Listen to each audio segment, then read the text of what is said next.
Test.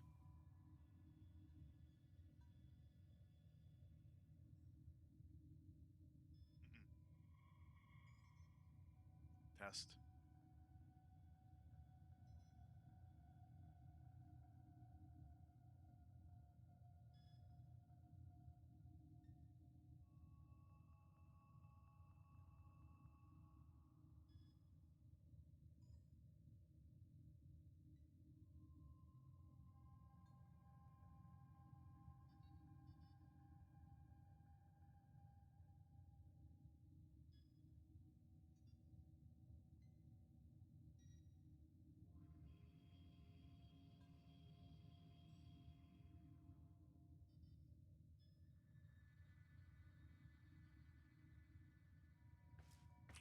Everything in orders, operator?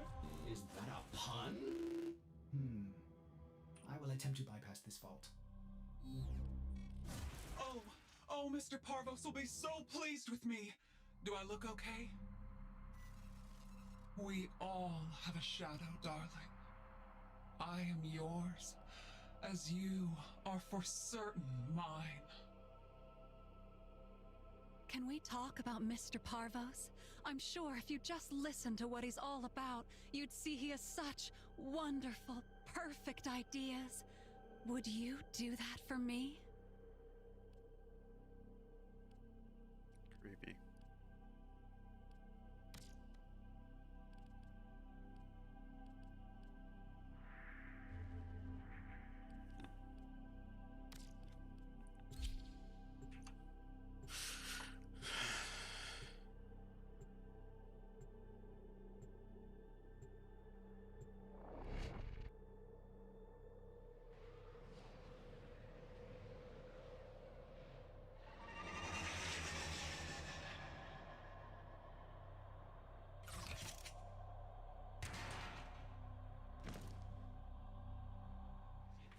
Your mission is to break into enemy data vaults and steal any intelligence files you find.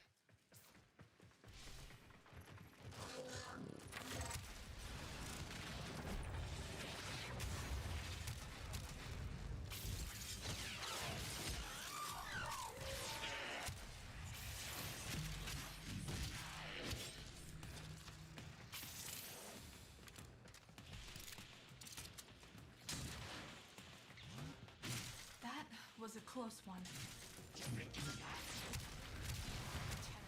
Be on the lookout for increased security measures. We all have a shadow, darling. I am yours, as you are for certain mine. For the Lotus. Now you keep those tickle sticks of yours where I can see them. And maybe this doesn't end with me having to spread you out like a map. When a sister distinguishes herself, she deserves promotion. Go boom for mommy. I say you have about as much chance as a snake in a typing contest.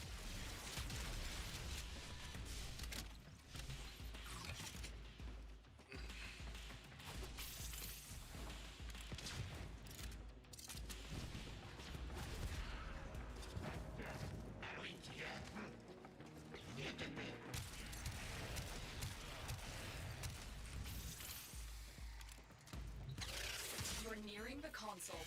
Trigger the alarms now, and they will start destroying the data.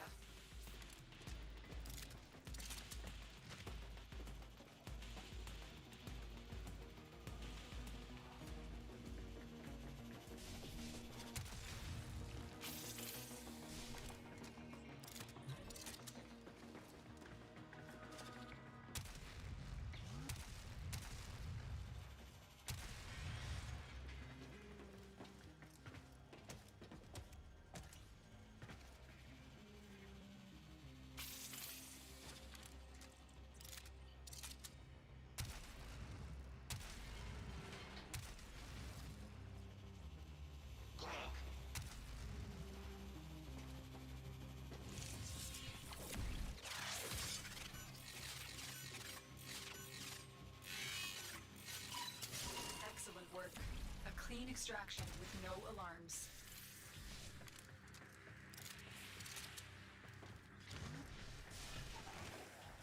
You are part of the corruption, and we are forced to act.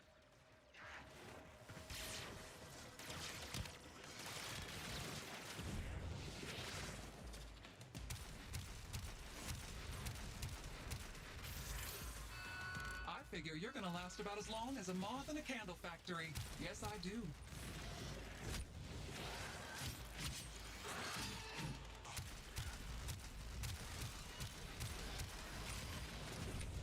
Why are you shooting at me? Walkers incoming.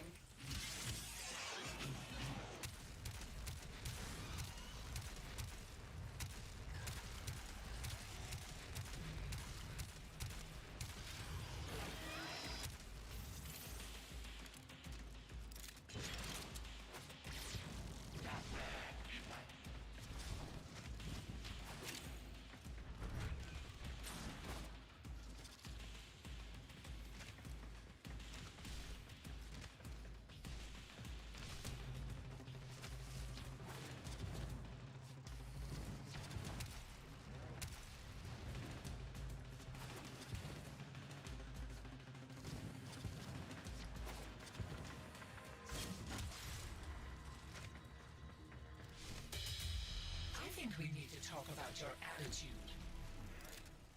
We have everything we came for. Get to extraction.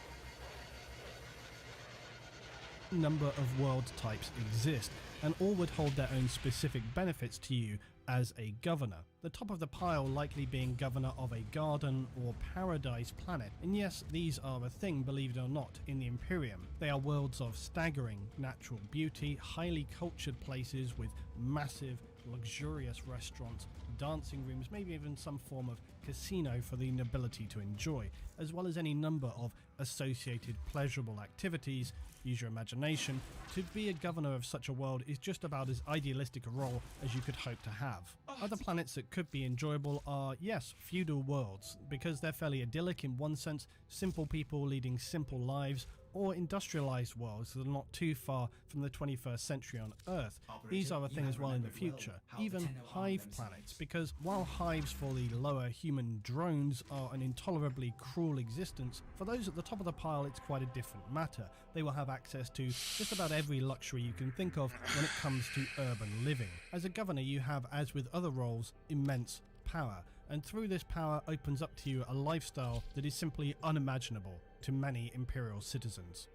Now, Imperial Guard Commissars. I wanted to include at least one position here from the Imperial Guard because despite their reputation as Operation Human Shield, there are certainly some positions and roles that could be appealing to some who want to lead a life of military service for the Imperium, crushing its enemies under the weight of Baneblade justice and dealing out furious retribution to heretics. An Imperial Guard Commissar covers various levels of ranking, from default Commissar to Lord and Commissar General. While certainly not the easiest job by any means, a Commissar is an individual with influence, significant respect and power within his regiment or PDF force. A Commissar is essentially a senior commander, empowered by the Imperium to use any means to ensure loyalty and morale of troops, and to achieve objectives whatever the cost. A Commissar will be feared by some, revered by others. often inspiring his troops to leap into battles and take on objectives far beyond sense and reason, and often facing down and succeeding with what appeared to be impossible odds. Commissars are for some a very appealing role because of the supremely uncompromising nature of the commissar. They are immovable bastions of imperial will. They will execute their own officers and sergeants just as readily as individual guardsmen if they feel it's warranted. They're certainly not adverse to getting involved in actual combat to make sure things start moving forward and are a success. To me, I often feel that it is this which exemplifies what it means to be a commissar, that if you want something done right, you do it yourself.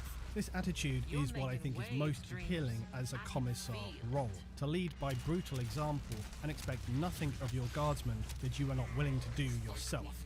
And given the significant amount of power struggles, backstabbing and hypocrisy that exists in the Imperium, the role of the commissar is certainly refreshingly honest, and one which in its honesty is appealing as a straight, no bullshit position to play to the Imperium of Man. Imperial citizens. Okay, now hear me out on this. I know this is a bit vague, and I actually hate myself somewhat for putting in something so vague. But what I wanted to include here is that for all the nightmarish horror and disgusting waste of life that exists in the Imperium, there are also plenty of mid-level roles or planets that do not suffer the same intolerable conditions that others endure. And these lifestyles apply to many roles that you couldn't simply assign to one job. The extremes that we often discuss in the darkness of the far future are always the forefront of what is presented in our view of the Imperium, because so much of it concerns military matters or planets which serve to supply military necessities for the Imperium's forces. However, there are plenty of planets like the previously mentioned Garden or Paradise worlds where the conditions are far from nightmarish. I think that there would be few of us who wouldn't mind being, say, a gardener on a paradise world, or an inventive bartender serving their nobility, an events planner for noble feasts and events, or how about any number of roles on Earth-like industrialized planets not vastly different from our lives today, even feudal worlds with their obviously base level of technology and susceptibility to health issues, but still would lead peaceful lives, arguably idealistic in many ways. On the Hive and more Imperial headquartered planets as well, it's not all bad. There are plenty of mid or mid-senior roles of administration and command that, objectively speaking, are far from miserable and soul-destroying and even relatively comfortable. So this was quite a generalized and vague choice, so I apologize for that, but I feel it was worth noting that there are plenty of ordinary jobs that would be very preferable, even desirable by many, people who are probably leading lives of simple pleasure without the pressure and the threat of being dragged kicking and screaming from your position of power by an inquisitor who suspected that you were getting too big for your boots. Now lastly, yes, Astartes. I know this one will be debatable, and so I say debate away in the comments. I think personally though, how can an Astartes not be one of the best jobs to have in the Imperium of Man? Yes, you face horrors and hardships, but those are prevalent throughout the Imperium. So if you're going to have a life of challenges, why not do it with some style? Genetically modified superhuman soldiers, the Emperor's bulwark against the horrors of the future, godlike figures to your ordinary human citizen who would literally worship the ground you walk upon. You instill fear and submission to all those soft and lazy nobles and governors who have maybe forgotten their comfortable lives exist at the pleasure of the Emperor.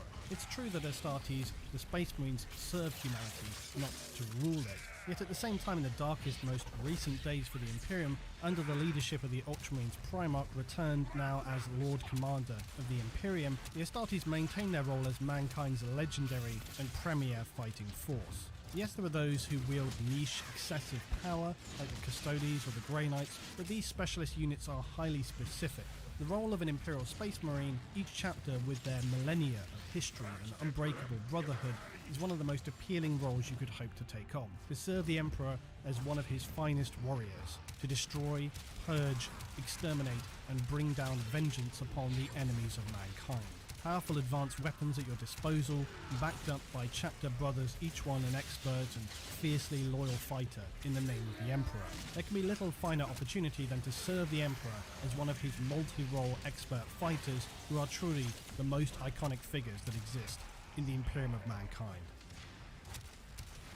I'll finish today by saying, as per usual, thanks for enjoying, participating and supporting me and the channel, guys. If you enjoyed, please tell me what you think down below. If you have an idea for the next best and worst, or perhaps just a rundown of something like most violent creatures, maybe even Worst Jobs Part 2, tell me down below. I got a lot of ideas going into this year, not only 40k, and I hope you're going to enjoy these as and when I get them up on the channel.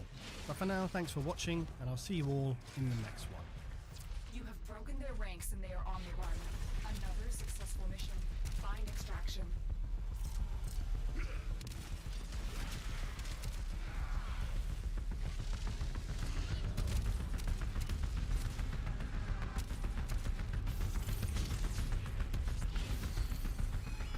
My Warframe is strong.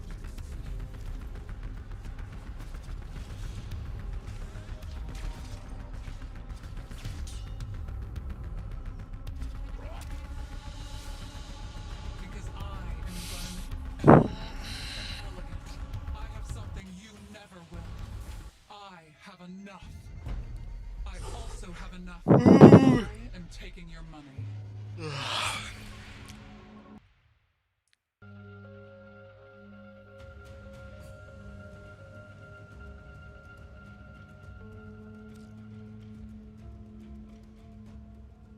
There are some things in the great and vast darkness of the galaxy that for humanity are best left unknown.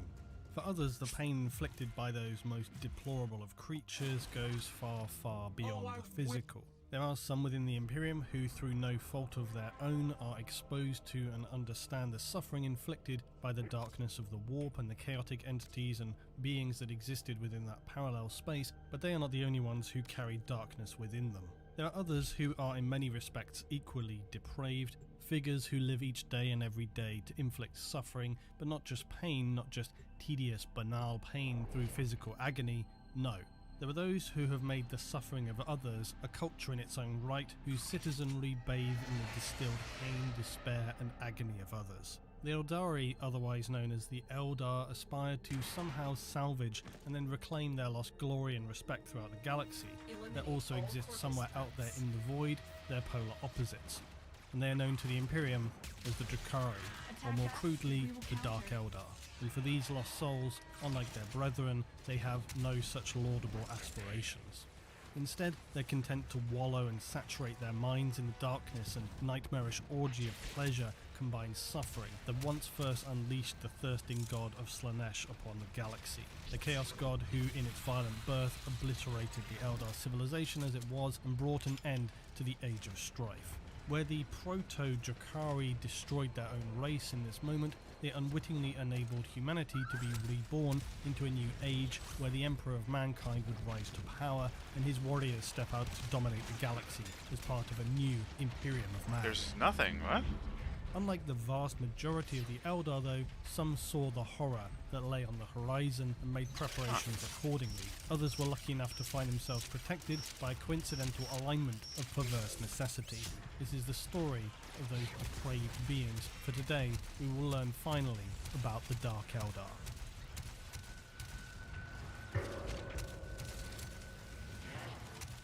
Now the obvious place to begin is strangely enough at the beginning.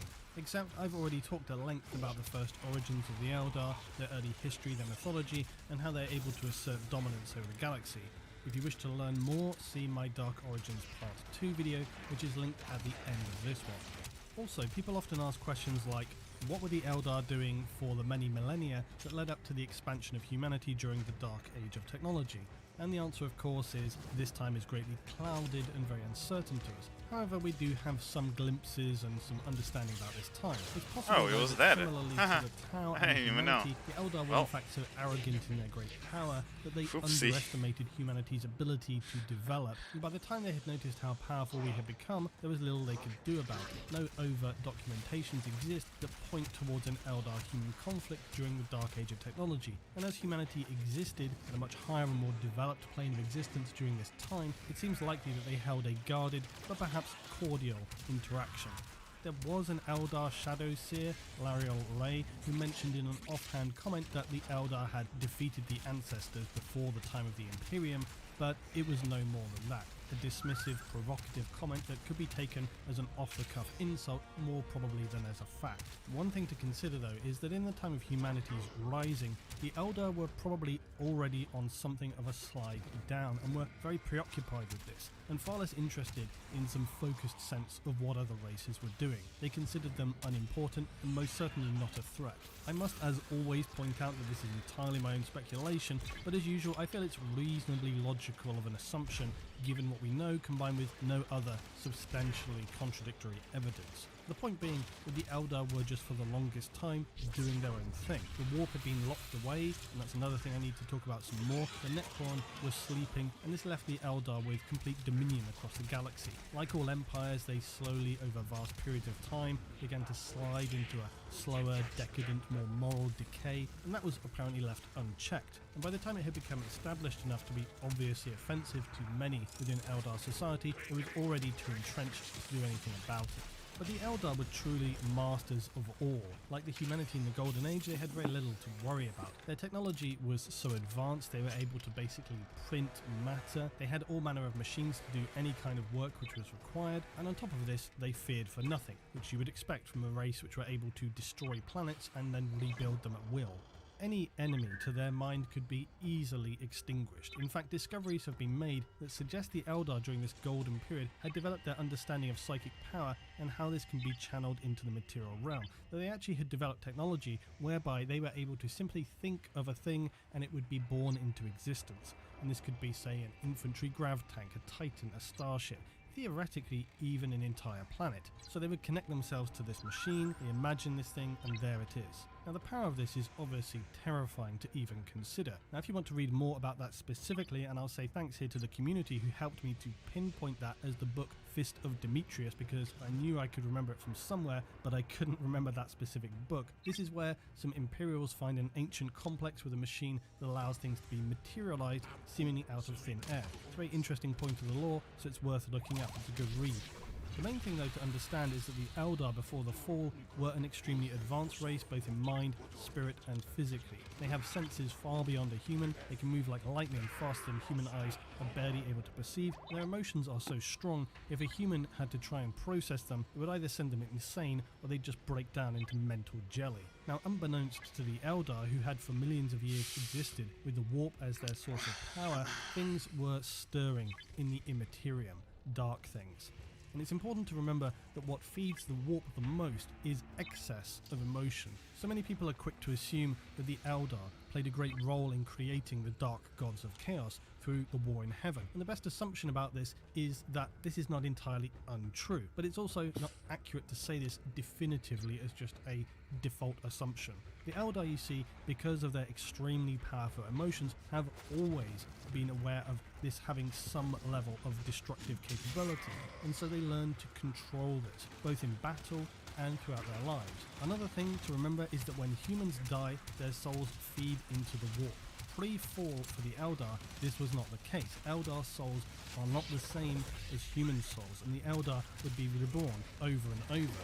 So for them, events like the war in heaven did not contribute billions and billions of souls to the warp. And at the same time, neither did the Necron tier, because their souls were consumed by the Catan.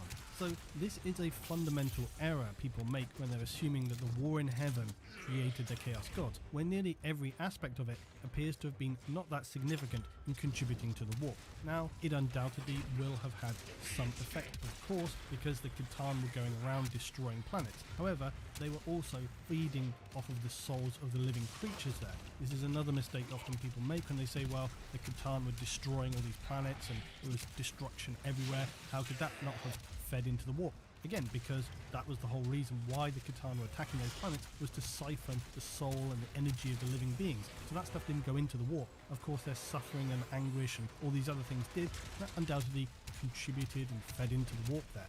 But again, where did it reach a tipping point? How long did it take to reach the level where Chaos Gods became active? We don't know this. The point is that the Eldar, up until the dawn of mankind, would have certainly had some impact on the warp, but despite their powerful emotions, it seems that this was less of an impact than when humans began slaughtering each other en masse and feeding souls directly into the warp and breeding like rabbits in the process. While all humans, with the exception of Nulls, have some psychic presence, the Eldar of course have a powerful psychic presence because of their very nature, and this means that from the warp's perspective, Eldar souls are white-hot, burning beacons, whereas humans are merely tiny distant specks of light, barely more than particles of dust picked out in a beam of light. Except that until the dawn of Slaanesh, this had never really been that important, but of course all that would soon change. Similarly to humanity in its golden age, but perhaps even more so, life for the Eldar at the height of their power was beyond what you could describe as paradise. Their lives were without any kind of stress or trouble, they held total dominion over the galaxy, and they wanted for nothing. They spent their time indulging entirely in creative pastimes, be they artistic, physical recreation, mental, speculative, philosophical discussions, literature. Their psychic manifestations dealt with everything, and remembering that at this time most of Eldar society was based on planets, not in the craft worlds that we see today. They also had discovered and learned how to make use of the webway, the vast system of psychic tunnels which exist outside of the materium and immaterium. An important side note, to travel through the webway quickly requires psychic energy, otherwise it will take much more time to traverse. You can still travel through it, but much like any psychic weapon, to get the most power from it, you need to imbue it with psychic energy, otherwise it's just plain and not especially effective. The webway was of course constructed by the Old Ones, and the means of its construction and repair taught to the Eldar. It was believed that they had mapped it to a degree, but this knowledge was deemed so great, it is now only kept in the Eldar Black Library, hidden deep in the webway, its route only known to a select few in their kind. Some even suggest that the webway paths could also stretch forwards and backwards in time. The Eldar themselves understood the danger of this, and so never used these temporal aspects. And there is more to discuss about that, but we'll probably have to get to that another time. The webway though enabled them to travel safely between their worlds, never having to really use space or the warp. And this is another thing people often don't think of when they say, well, how come the Eldar didn't conflict with humanity? Well, for one reason, because they weren't travelling with starships all around the galaxy, and they weren't travelling with ships all through the warp like humanity had to do. Because they do of course have sub-light speed ships, but unlike other races who usually involve the warp to traverse those vast distances, the Eldar have no need to do this, because why would you travel in real space or warp space across these vast distances when you can just step through the webway and be there in a fraction of the time in total safety? So this is one fairly simple reason as to why Eldar-human interaction early on appears to have been very, very minimal. There's nothing mysterious or misleading about it, they simply didn't encounter one another that often. It's not to say that they never had conflicts or interaction, but such awkward confrontations were clearly minimal, otherwise the consequences would undoubtedly be more well defined, even if you're allowing for the Dark Age and the Age of Strife. One key factor as well is that it's not heavily established what kind of overarching societal structure existed in this pre-fall period. One thing we do know is that it seems to have been relatively dispersed, that is to say that it had something of a clan-like culture. This is played out as well by how this continues to this day. In the craft worlds, the craft world Eldar are likely the same groups who existed during the pre-fall Eldar culture. And this cultural layout undoubtedly meant that similarly to our world and the fog which exists between countries in terms of just what is going on, meant that as Eldar culture began to change, it likely was not immediately clear that this was happening. And even when things began to grow more extreme, how much this would have been commented to other parts of the Eldar civilization as a whole is really unknown. For the Eldar that live now in the time of the Imperium, this lifestyle of carefree indulgence in technology has been completely lost. If you wanted a modern analogy that's actually pretty apt, you might say that the Eldar in the 41st and 42nd millennia are living lives effectively under psychic lockdown compared to where they were previously. They're largely confined to their craft worlds. They avoid interaction with other races other than their own as much as possible. The Eldar lost so much because, for one, so many of their worlds were annihilated instantly at the birth of Slaanesh, but also because much Eldar tech relies heavily, if not exclusively, on psychic power. Since their beginning, the Eldar had bathed in the warp and focused all their attention on how to use this to build and develop their culture. This is not something to be overlooked.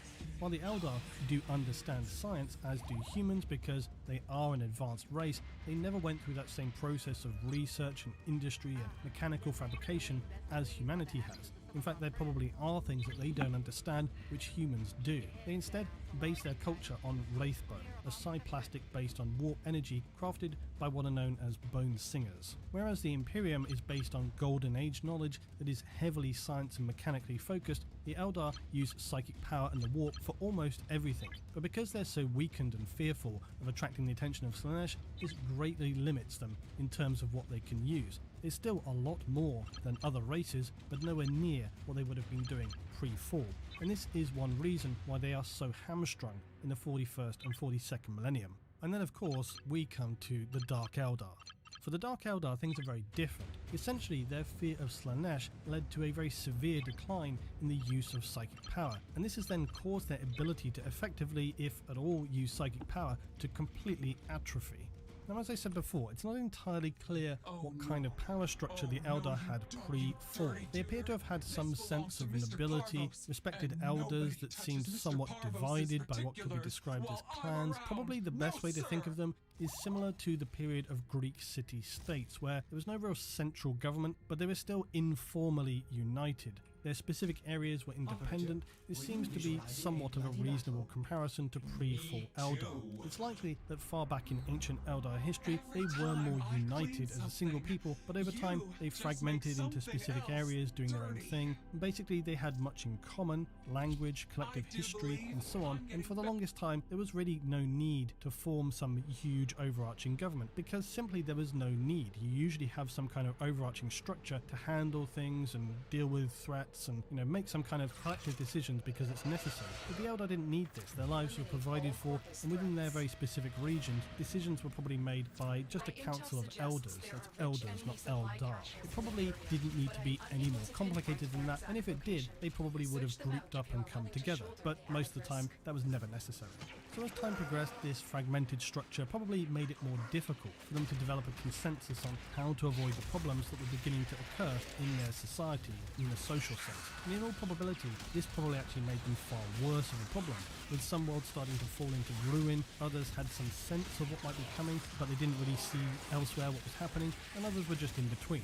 So the Eldar have become grossly indulgent as a people, but early on, it's nothing more than that. They just have become decadent.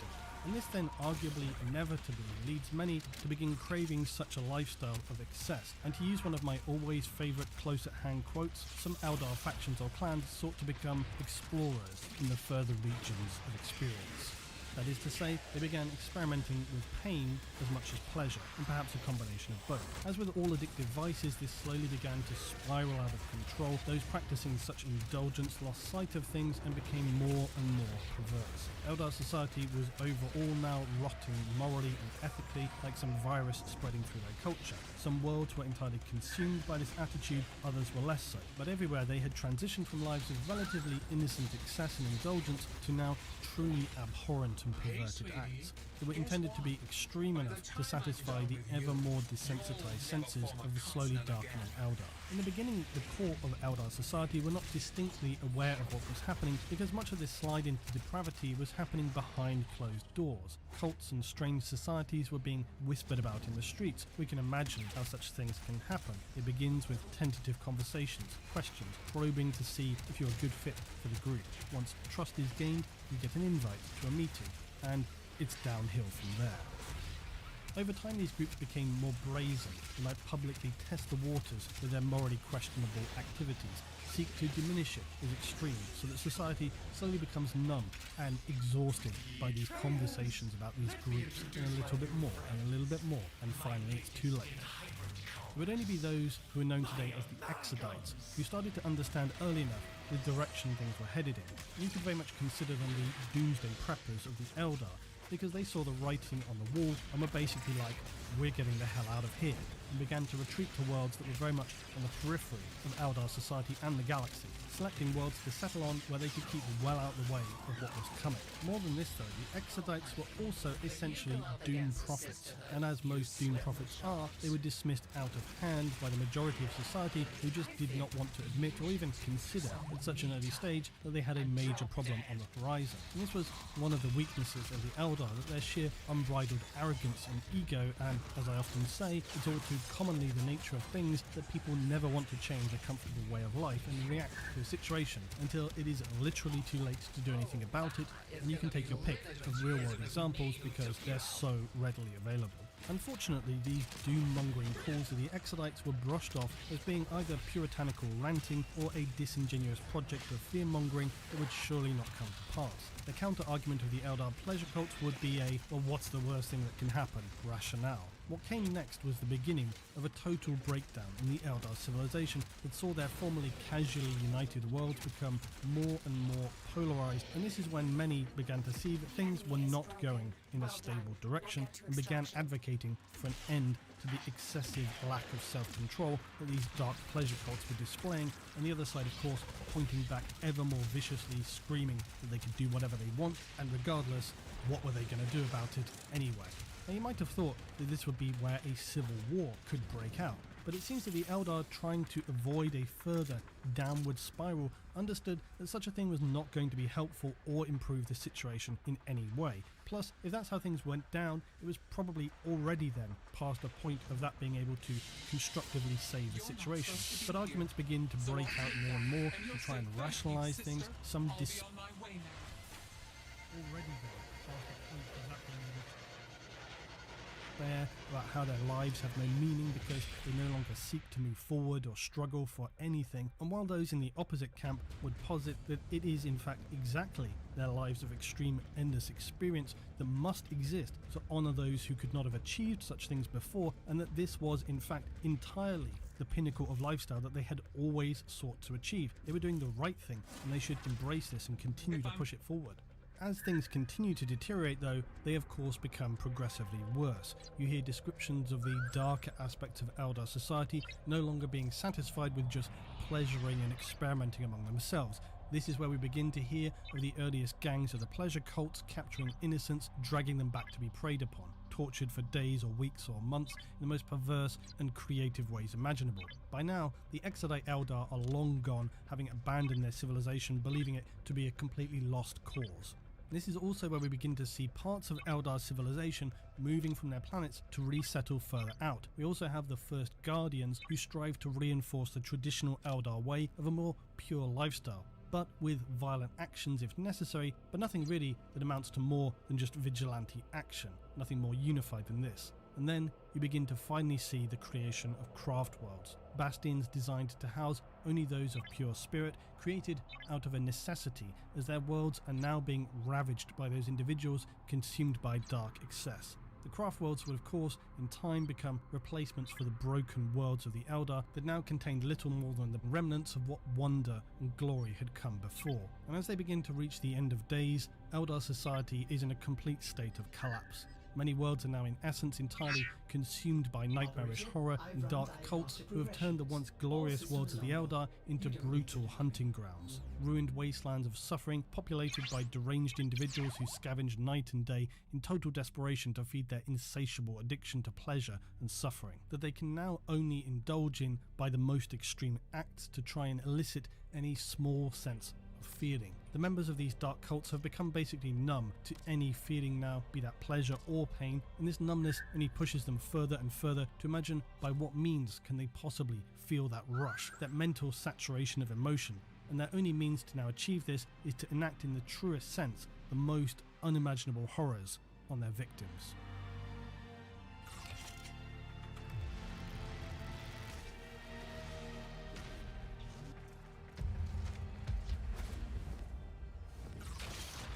As the power of these dark cults continued to grow across the worlds of the Eldar, and as some of their activities became ever more extreme, for whatever reason it was seen as being sensible to relocate into the webway.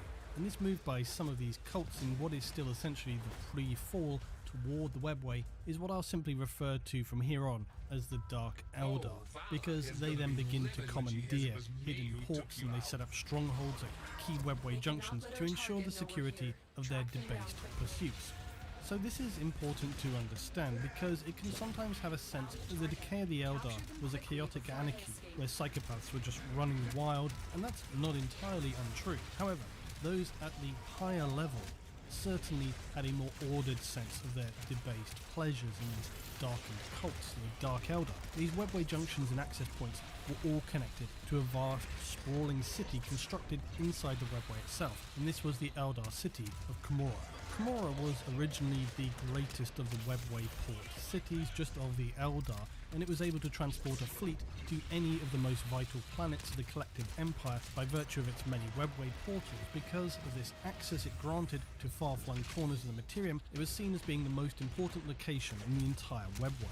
As such, it was too important for any singular state of the Eldar councils to control, so it was instead operated on a more autonomous basis. Because of this, it meant that suspect activities that might not have been possible under the formerly well-organised worlds of the Eldar were far more possible here. Largely due to its high value as a hub within the webway, Khemora inevitably expanded quickly, in fact so much so that as it spread outward into the void, it began to consume other webway port cities, estates and sub-realms. Khemora grew larger and more impressive as it fed on and plundered resources. All of this, of course, remaining largely unseen. The self-serving lords who at this time ruled Khemora's dens of vice grew in status alongside their adoptive city, initiating more and more of the Eldar into their shadowy depths. It was much through necessity as it was need that Khemora became a place of focus for the dark cults of the Eldar, Dark Eldar. It suited their needs perfectly in every respect, out of sight, out of mind. So when Slaanesh was finally born into the warp, the psychic shockwave that consumed trillions of Eldar and billions more besides tore reality asunder as the Eye of Terror appeared upon the galaxy as a breach ripped between the Materium and Immaterium. Whole star systems fell into orgies of horrific cannibalism and violence. The majority of the Eldar race was wiped out in an instant. No matter they were dark cultists or pure Eldar trying to turn back the tide of despair, all were consumed by a cataclysm of terror and pain. Many Eldar planets were either destroyed or violently sucked into the warp itself. In its place now stood a maelstrom of chaos. The Slaanesh gorged upon the incomprehensible, all-consuming agony of the Eldari, and the warp storms that had plagued the galaxy would finally abate. There was no force capable of constraining this event. Slaanesh was such a powerful creation that it consumed the Eldar gods of their ancient mythology. The few Eldar survivors were now left scattered across the galaxy, and for the longest time in a deep shock, unable to comprehend the true horror of what had befallen them. Most of all, their inability to prevent it had deeply scarred their sense of superiority and invincibility. But worse would be to come, of course, when they discovered that they were unable to be reborn as they always had been, and were now to some degree mortal entities like the filthy monkey of humanity. Those souls of the Eldar, obliterated by the birth of Slaanesh, were now the captives of She Who Thirsts, and they would endure endless suffering at its behest. While Slaanesh extinguished the pure and the depraved alike who had inhabited real space, this was not the case for those who remained in the webway. However, the birth of Slaanesh was so powerful that its psychic shockwaves were felt even in the webway, and it suffered terrible damage from a blast that tore holes through it, ruined some pathways forever, and damaged Eldar constructs within it. Those who had established themselves in and around the area of the webway containing Khemora survived, and suffered minimal, if any, damage. Like the Craftworld Eldar, the Exodites, the Harlequins, they had escaped the unbelievable horror of Slaanesh. Unlike many Eldar who continued to exist in real space, the Eldar of Khemora felt no need for repentance or atonement. They saw no need to alter their ways, unlike the Puritan Eldar who even now were restructuring their civilization and developing new strict paths to follow. These were alien concepts to a people who acknowledged no limit to their power or capabilities, and soon enough, though both the surviving Eldar and Dark Eldar would discover there was a continuing dire problem for them. They had both discovered to their horror that they were no longer able to be reborn through the warp as they had been for millions of years, but for the Dark Eldar they discovered something even more disturbing.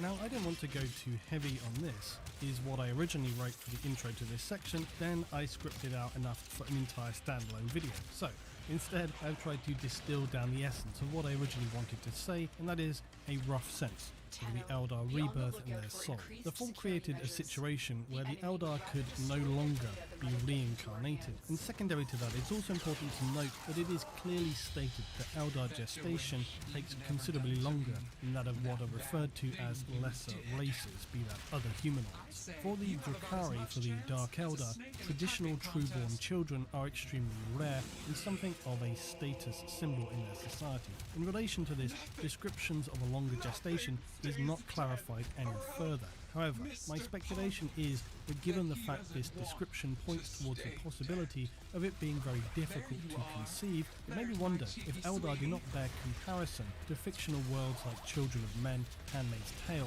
where conception becomes very difficult as a species and children are valued extremely highly. Unlike those dystopian worlds, perhaps this was not some devastating biological change for the Eldar. Perhaps it was a naturally designed aspect of their race, because we know that the Eldar were created by either careful design or some general shove in the right direction by the Old Ones in the earliest period for the galaxy. In the most ancient of times, it seems the case that the Eldar were able to just respawn in the warp.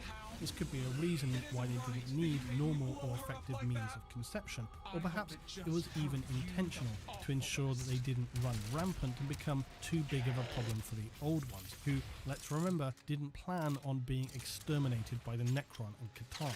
And when you think about this more, there is some sense to that. You design a powerful psychic race, but you want them to work for you, not against you. So you enable them to be continually reborn and walk out of the warp, but you don't want them procreating constantly, as this could create some problems for you. Later, when the Old Ones are destroyed and the warp is cut off, that low conception rate becomes a far bigger problem. Still, this time for the Eldar is so shrouded, it's very difficult to make solid conclusions, and I'll expand on that further separately. What we do know is that for Eldar conception, it's difficult and it takes a long time, so they cannot easily replenish their race. On top of that, there are other issues, because the fall allowed them the realization that if any Eldar died, their soul would be consumed by Slanesh. But for the Dark Eldar, it was much more than that. They realized their souls were also being drained very slowly by Slanesh because of the Eldari intrinsic connection to the warp itself, and they found that it was leeching their soul energy, if you will. And this is where the soul stones or the spirit stones come in. You see, Craftworld Eldar do not seem to suffer this same soul drain effect that the Dark Eldar do, but they do wear spirit stones that protect their soul. The idea being that should they die, it will capture their soul into the spirit stone, and this can then be placed within the Infinity Circuit on an Eldar Craftworld, which it's assumed is basically like a self-contained pre-fall warp space of a sort. It's an artificial place where the souls of dead Eldar are placed to coalesce and remain safe in the darkness of the warp and Slanesh. And this is obviously an overview. There's more detail to all of these elements.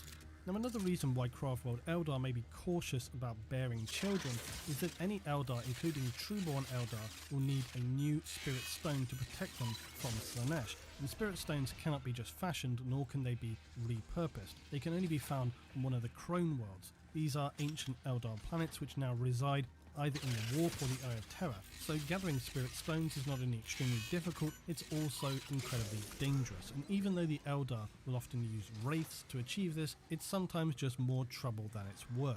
So without readily available spirit stones, or even at best very few, this isn't helpful to creating many new Eldar. And this is actually something very important to understand in relation to just Eldar in general, that they can't just have suddenly millions of new children, because it would be extremely perilous for those children were they to die without spirit stones. All this really comes down to understanding that Eldar souls are different to most mortal races, as I often say. They're more powerful, more enduring, and most importantly, they're less directly connected. They're seemingly able to detach from one mortal vessel and connect to another, and this appears to be very much by design, if their ancient myths and legends of the Eldar origins have any truth to them at all. But why am I talking so much about Craftworld Eldar?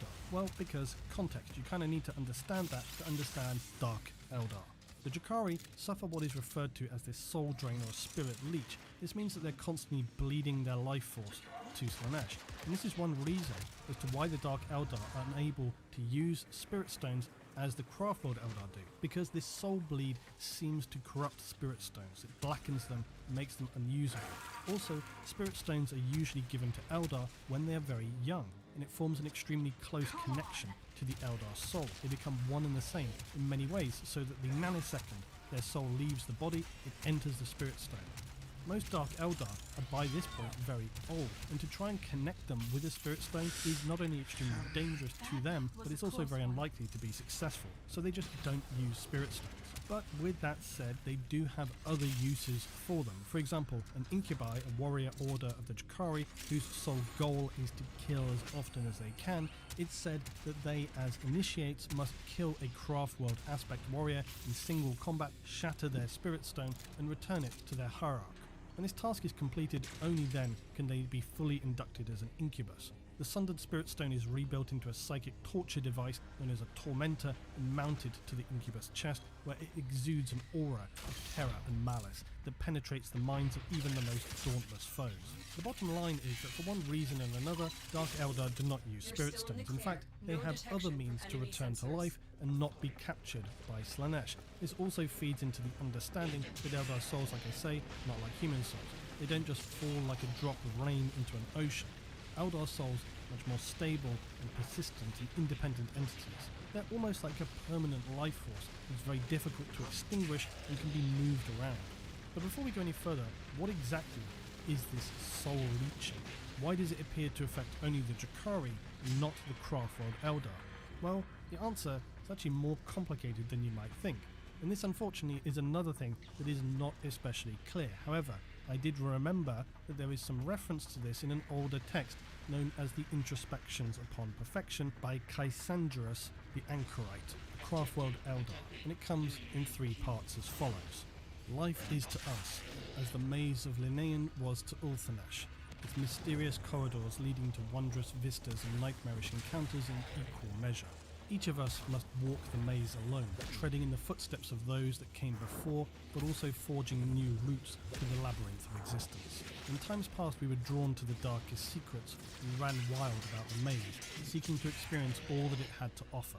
As individuals and as a civilization, we lost our way and in doing so created the means for our doom. Unfettered exploration leading to the darkness of the fall. And the emptiness that followed, a new way was revealed to us. The path. Through the wisdom of the path we spend our lives exploring the meaning of existence, moving from one part of the maze to another with discipline and guidance so that we never become lost again.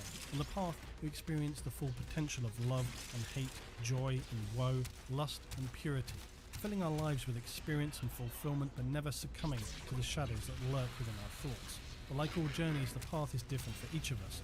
Some wander for a long while in one place, some spread their travels wide and visit many places for a short time, while others remain for a long time to explore every nook and turn. Some of us lose our way and leave the path for a time or forever, and some of us find dead ends and become trapped.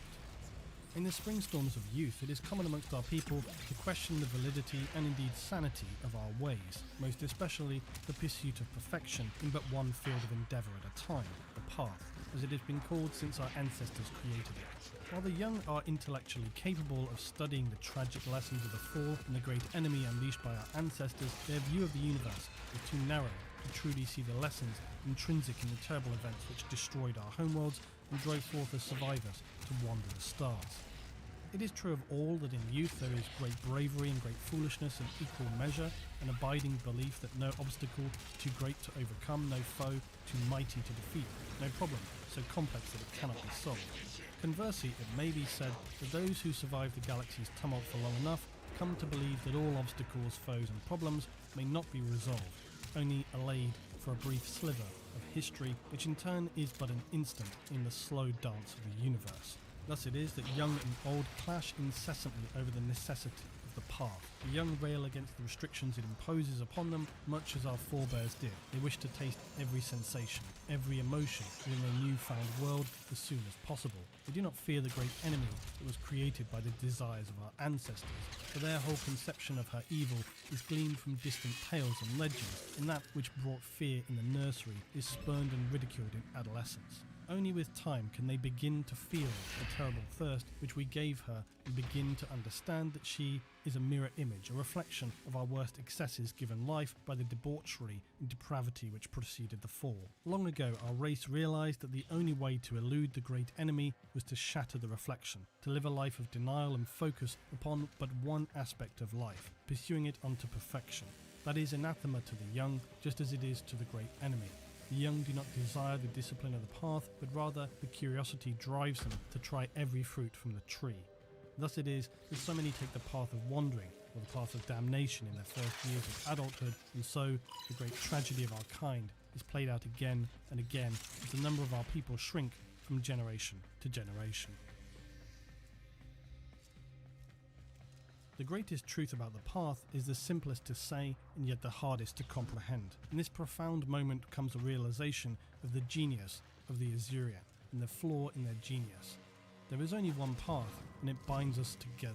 We seers may pick apart the strands until we reach the infinitesimally small details, but their presence is a distraction to the overall flow of the scheme. Be poet or dreamer or mourner, warrior, seer or outcast, is the events in your life are but threads in the cord of your fate, so your whole life is but a thread in the cord of the fate of the Eldar. We all walk the path as a single species, and as a collective we must learn to control our passions and our fears together, or face destruction from one and the same. Now that is quite a long meditative piece, but it gives us some critical information once you dissect it. In the foreword, this line which states, "On the path we experience the full potential, but never succumbing to the shadows that lurk within our thoughts." In the second piece, where it talks about many Eldar not truly understanding the nature of things until they experience it for themselves. Only with time can they begin to feel the terrible thirst which we gave her and begin to understand she's a mirror image, a reflection of our worst excesses, given life by the debauchery and depravity which preceded the fall. Long ago our race realised that the only way to elude the great enemy was to shatter the reflection, to live a life of denial and focus upon but one aspect of life, pursue it unto perfection. It then also mentions about how the tragedy of the fall plays out over and over, that their numbers shrink from generation to generation. And this also lends weight to my belief that the Eldar not only have low numbers of children, but those that they do have, even if they've got protected by soul stones, they are still corrupted by the thirst of Slaanesh initially. Perhaps for some of them this corrupts their soul stone, and if they become lost then to Slaanesh. But you also get the sense that they try to teach their young about the dangers of Slaanesh, but that no amount of study can prepare for them its true power and horror. In the afterword it finishes by underscoring the fact that as a single species we all walk the path or face destruction one and the same. So these three pieces by Cassandros give us some deep insight that in fact the Craftworld Eldar are not immune to the soul drain that the Dark Eldar suffer. This is something that actually affects all Eldar. It's just that the Craftworld Eldar's path of focus and discipline and not abject horror seems to steer them clearly away from this. However, for their younger children, they don't understand this until it's often too late, as described where it says, "Understand, she is a mirror image, a reflection of our worst excesses, given life by the debauchery and depravity." What this suggests to me is that if you align yourself with the lifestyle of excess and ultimately perverse behaviour, which is in line with Slaanesh, then you stare into the mirror, into the darkness, and she'll bleed your soul into the warp, or something to that effect anyway. The Dark Eldar discovered this soul siphoning process soon after the fall, but far from avoiding it, they developed their own methods to deal with such problems, and that is to allow the siphon to function. But be they Jahari children or adults, instead of trying to stop this process, they just decided, hey, why not just continually fill up the vessel so it never runs dry? Simple. Except that in order to achieve this, a life of meditation, discipline, sobriety and abstinence are definitely not required aspects for the path of the Dark Eldar. Indeed, quite the opposite. Oh, and of course, therein lies the prospect that should Aeneid be born, the Craftworld Eldar of the Path may face a soul siphon of their own. But as I said at the start of the chapter, it's a theory/story that I'll have to get into another time. A janela não é os The touros. Jahari discovered soon enough that through their extreme acts they were able to satisfy the thirst of Slaanesh that drained them.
operator.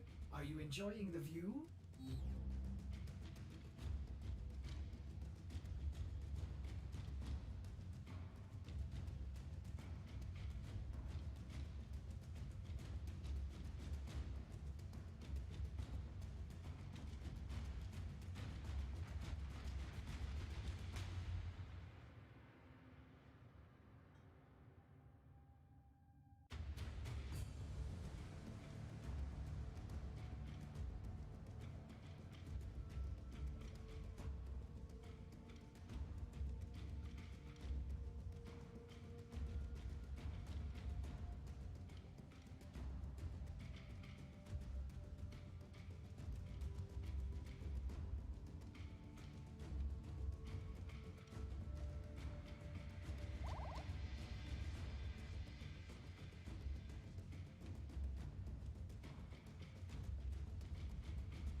their very spirits. This is where Comora becomes the centre of their world and existence. Similarly to the Craft World Eldar, the Dark Eldar have nowhere else to go. They become entirely focused on satisfying their ever-draining souls and their constant need to engage in decadent depravity. The Dark Eldar had now become little more than sadistic parasites who subsist upon the anguish of others in order to prevent the slow death of their immortal souls. 10,000 years later, in the 41st millennium, Slaaneish's thirst pulls at them still. There truly is no escape. The Drukhari have unwittingly doomed themselves, exchanging a horrific but mercifully swift end for an eternity of ghoulish starvation. and this is how the Jakari became raiders of mortal souls. Their appearance can change visibly dependent on how long it's been since they quenched the thirst that's constantly eating at their soul. How the Jakari became raiders of mortal souls. Their appearance can change visibly dependent on how long it's been since they quenched the thirst that's constantly eating at their souls. Those who have not drank of the suffering of others will appear visibly gaunt, even by the standards of the already bone-thin Eldar. Their skin can seem dry and withered, their bodies more frail. For those who have drank of the torment of others will glow with an aura of perfection. Their skin cold but glistening with life, but not. They can appear like a shadow to some, for they are inside empty shells, and all they exist for is to fill that void. It's worth additionally noting, quite importantly, that the innate psychic abilities of their straight as an arrow brethren have deteriorated to a point beyond where they are now able to be used. To channel the energies of the Warframe, chaos really, within Komora would be to invite disaster, and so the Dark Eldar do not use psychic powers. Of course, this is somewhat problematic, considering they exist within the webway, but we'll come to that. Although it is manufactured instead of psychically grown, the weaponry of the Dark Eldar is just as advanced as that used on Eldar Craftworld. In matters of war, the Dark Eldar are artisans. Their imagination and skill has led them down a sinister path. And their favourite tools of war include splinter weapons that can set every nerve aflame with pain, beams of dark-light whips that bleed acidic ichor, and eldritch soul traps. The Dark Eldar are so focused on the agony of others that their lightweight bodysuits even incorporate bladed plates, not only for protection, but also to give them yet another weapon to use upon their prey. The warriors of Komora know each and every possible action by which they're able to kill others who inhabit the galaxy, and they delight in perfecting and refining their skills. The Jakari have abandoned the material dimension long ago, and when they do emerge from their gated fortress city, it's only to prey upon their unwitting victims who truly have no concept of what horrors await them. They'll rarely dirty their tongues with the savage grunting languages of lesser races, but will instead use translators where they must communicate. For the Dark Eldar, every aspect of their characters is pushed to the extreme, including their condescending arrogance. Jakari cabals assault the feeble lesser races in piratical raids as they plunge down upon the worlds that they will harvest, with whole armies screaming from their warp portals into the midst of the foe aboard Baroque craft before launching themselves to revel in the slaughter and yes, literally bathing in the decadent sprays of arterial blood and explosively dismembered corpses littering the path of their passage. For the Dark Eldar, the visual horrors they unleash are just as pleasing as the visibly clean tearing of a razored blade across soft flesh, or for that matter, whatever they choose. They relish casually breaking the bodies of their captives, but such crude and tedious pain only grants them mere momentary slivers of enjoyment. For the Jakari prize even more highly the cruel crushing of their captive spirit, for truly nothing is more gratifying to a Dark Eldar than securing utter dominion over one who has resisted them, which, as we talked about interestingly, aligns them very closely with Slaanesh. They will drink in every nuance of woe until their captives are left in a vegetabilized state, barely able to dribble words out of their ruined orifices. Somehow it may be discerned as a request for death. How pitiful, how pathetic, how dare they have the sheer audacity to request such a thing. Except it's likely that even if this wish were granted, it will be yet another form of mental torture. As for many, this will not be the release they were wishing for. They will instead be brought before the foul Dark Eldar homunculi, the guardians of life and death who hold many an individual's fate in their distorted claws.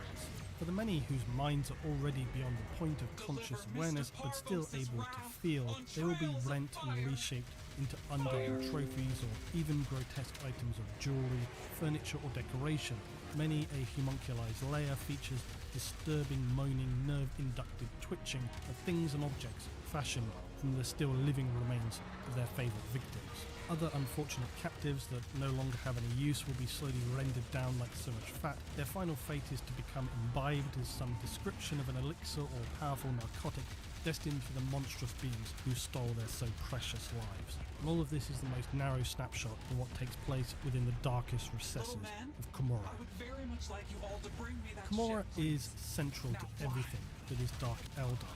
It was their salvation during the emergence of Slaanesh. It is now their whole world.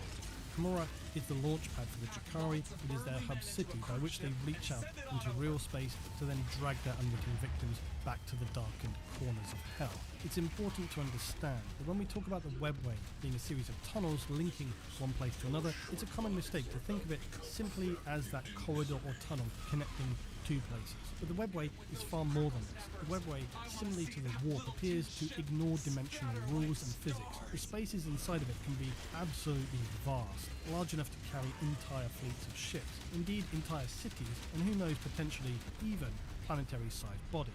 It could in theory contain an entire race in complete isolation from the rest of material space and the immaterial. It's tempting to think of the webway as another dimension itself, except that it is not. And that's important to remember, even though to all intents and purposes it does act like another dimension. But the webway is a constructed artificial pseudo-space that exists between the material realm and the warp. This is why it can be accessed from both and linked between these spaces. The other faction who dabble with dimensions are of course the Necron, but Lord knows I do not want to go off on a tangent right now and submit you guys to yet another physics lecture.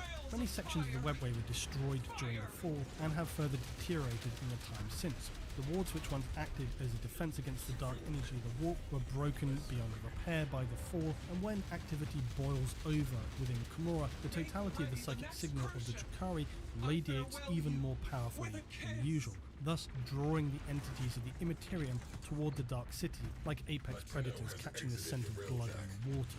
These incursions are referred to by the Drukhari as disjunctions, and it should be not underestimated how catastrophic such events are for the inhabitants of Komorra. Hellish warp creatures burst through the gaping cracks of the webway to feast upon the souls of any Dark Elder they come across. Spires or slums, it makes no difference to the demonic entities, and soon all of Komorra becomes a brutal war for survival. No disjunction, though, has eclipsed the devastating consequences which occurred during the breaching of Cain's Gate.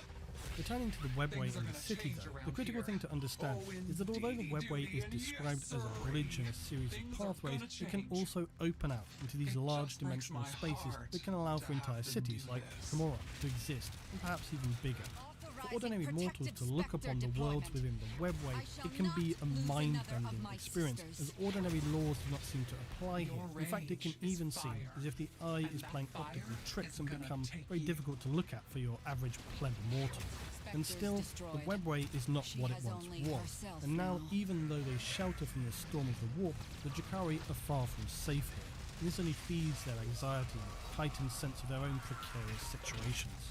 Komorra is the Dark City, which seethes with a constant flow of corruption, as it draws evil to itself only to breathe it back out into the void. Today, it is an endless nest of architectural contradictions and spatial anomalies. Each of its estates has been overdeveloped to such an extent that their growth has been forced into the vertical plane, and the rival regions sprouting upwards like a tangle of needle plants fighting for a scrap of sunlight.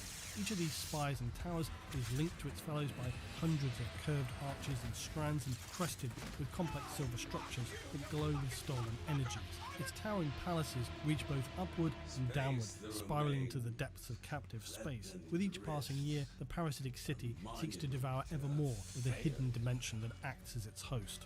Some areas of the city are more well known than others, some mapped and some are not. Others are death to enter unbidden. The personal realms of powerful archons or cadaverous homunculi who do not take kindly to unsolicited intrusions. Yet most dangers are those regions that have fallen into disuse due to either structural or dimensional collapse. And these may take the form of monster-haunted wastelands of vitreous wreckage and ossified remains, or lakes of seething poisons and screaming shadows. The latter will often have suffered dimensional breaches due to the partial or total collapse of the webway around them, may be bombarded by the light of dying stars, or exist within fields of entropic radiation that wither living creatures to dust in seconds. But the more desolate areas around and below the great city are known as Low Komorra. These ruins of shattered spires and hidden cabals dot through this darkened wasteland. Here exist the Drukhari who have fallen out of favour or fallen on hard times. They're forced to feed on pain like starving refugees and will fight each other for the privilege. Out here exists a place known as the Central Core Spur, a dangerous place with sharp falls, twisting ravines, but at its base lies a river of acid. Yes, that's right, a river of acid, because once you have your river of acid, you can fight battles to the death over it, and the loser is sent hurtling to a horrible, dissolving death to become part of the frothy, caustic sludge that then washes upon its shores. There are also mercenary districts and various shanty towns out here on the periphery of what passes for Drakari civilization. Assassins and hunters will compete for the best murder contract distributed by the Dark Eldar cabals. The inner rings are known as the core of Camorra, and here you'll find ancient noble houses. They contain old citadels attended by true-born warriors, some of whom are said to descend from the original Eldar of the Fall. Below this region lies the Underworld, aptly named as here exists a labyrinth of darkened horrors where the homunculus covens exist. Their disturbing laboratories sprawl below the core of the city where they ply their bizarre craft. Throughout its harrowing maze of dark chambers that one might not care to peer in upon for the sounds which emanate within, you would not wish to become disorientated within its vast corridors and hidden passages.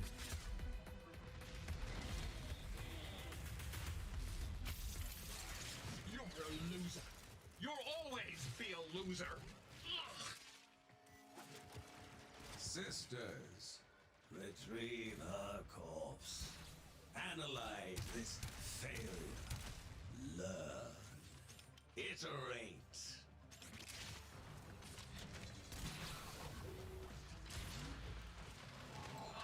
Hit him with those crackle snappers. I want to see that little tin ship scatter like stars.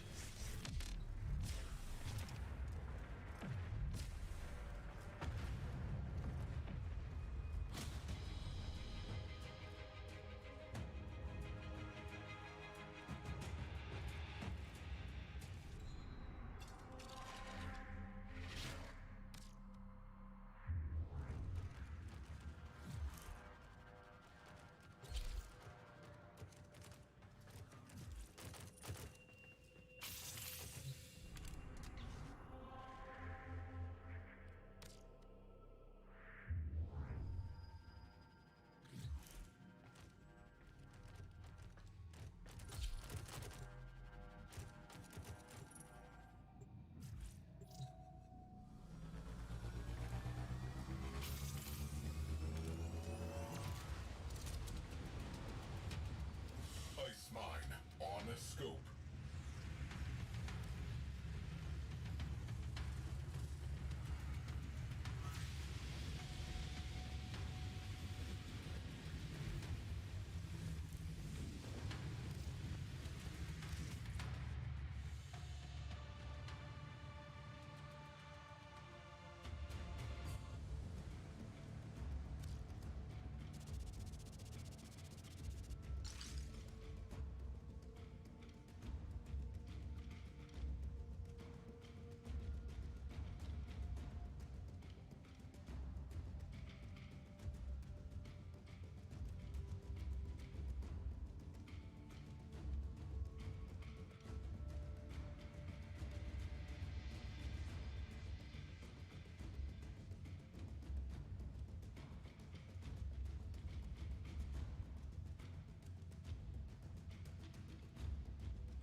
I've been thinking, Operator.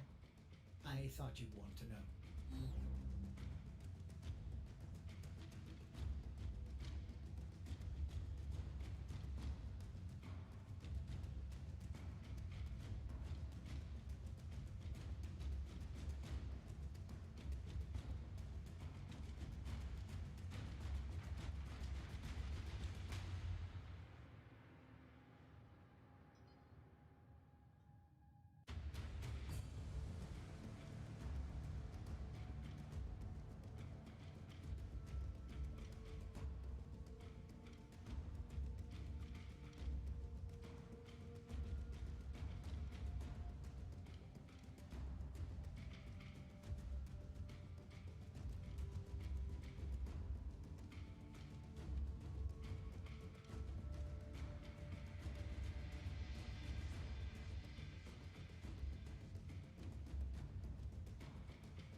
Inbox messages await the operator. I wonder what they say.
Nathaniel ain't best pleased by the actions of some of our friends. Keep your heads down, Solaris United, and steer clear of Officer Friendly.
Well put together, operator. Now get out there and... Cut down the... and make the Lotus proud.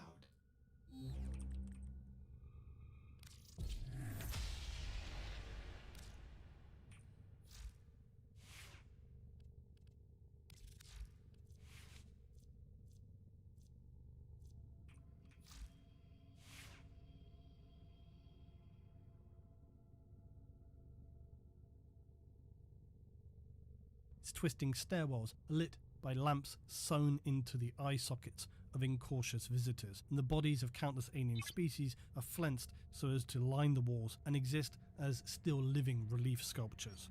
The homunculus coverns, despite appearing as appalling dens of depravity, are in fact invaluable to the denizens of Camorra. They deal in body modification, drug production, and by a wide margin, most importantly, they're experts in the resurrection of dead flesh, and the reason for this will clarify shortly.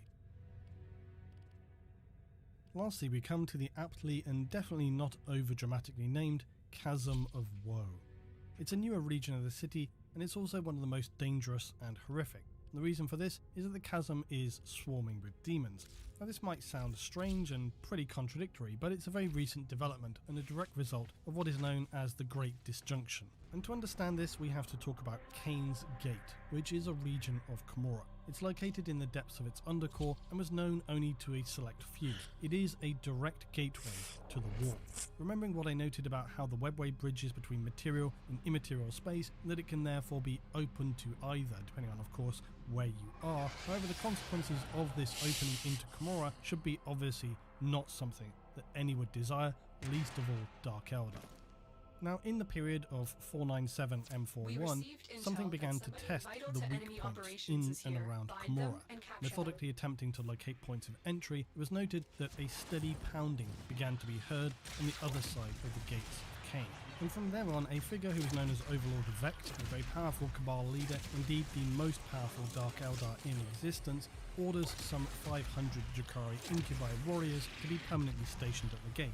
Not wanting to take any chances, Vect also establishes fail-safe systems around the gate, such as temporal flux mines, nulls, and a dimensional mirror that will throw anything reflected in its surface directly into the heart of a sun. This increased force does nothing, though, to slow the increasing activity. Whispering and micro vibrations begin to be noted at the regularly inspected gate. Now, Overlord Vect claims to have witnessed the fall of the Eldar personally. If this is true, he is quite possibly one of the oldest living mortal beings in the galaxy, with well over 10,000 years of age. And as a consequence of this, surviving for that length of time as the ruler of Camorra would also make him one of the deadliest individuals as well in the galaxy. In his youth, he rose to power by unwittingly, or perhaps wittingly, causing the deaths of all the other rulers of Camorra when he captured a Salamander's Astartes cruiser, and thus ensued an imperial invasion of Camorra. When all was said and done, the Astartes had killed the lords of Camorra, and Vect emerged as the next most powerful figure, a ruler if you want to call it. But at Cain's Gate, things were only becoming progressively worse. Those assigned with guarding the gate were slowly being driven insane by the unending, ever more pervasive whisperings. Some of the Guardian Incubi began carving "Let us in" across the walls. Others carved this message directly, crudely, into their flesh. Many others do this all over their bodies, leading to horrifying bone-deep lacerations with flesh and fat literally hanging from their bones like loose cloth. Others simply lose all sense of self and just hack off their own appendages or those of others, and despite all this highly apparent horror, Vect continues to suppress widespread knowledge of these goings on. But he does decide it's a prudent move to distance his Cabal away from the area, placing them into well-guarded suburbs. Then, after something like half a century of ever-increasing activity, a warp storm causes Cain's Gate to glow white-hot for several moments. One of its mighty chains snaps with the sound of a thunderclap, and at this exact moment, every single webway portal within the Dark City flickers out and then returns to life. Even so, this singular moment plunges hundreds of thousands into limbo or just tears them apart in transit. The Dark City is soon in an uproar and demands that Vect implement immediate action to prevent a full-blown disjunction. In a typically Drakari counterproductive effort where there is so much suspicion and paranoia of each other's bizarre plots, Lady Malice, leader of another Cabal, is very suspicious of Vect. She believes his activity around the gate and the disturbances are intentional, and that he, for whatever reason, seeks to actually trigger the opening of the gate. Continual skirmishes begin occurring, and none of them seem to realise that in actuality they're struggling towards the same goal. But of course, they never see this fact and continue stabbing each other in the darkened undercore of Camorra. A hairline crack appears across Cain's Gate, and the caged nulls begin to scream. Later, when Ivrain of the Inari is possessed by Enead, the power of this event sends a psychic shockwave known as a hyperspatial quake, or to those in Komorra, it's a disjunction.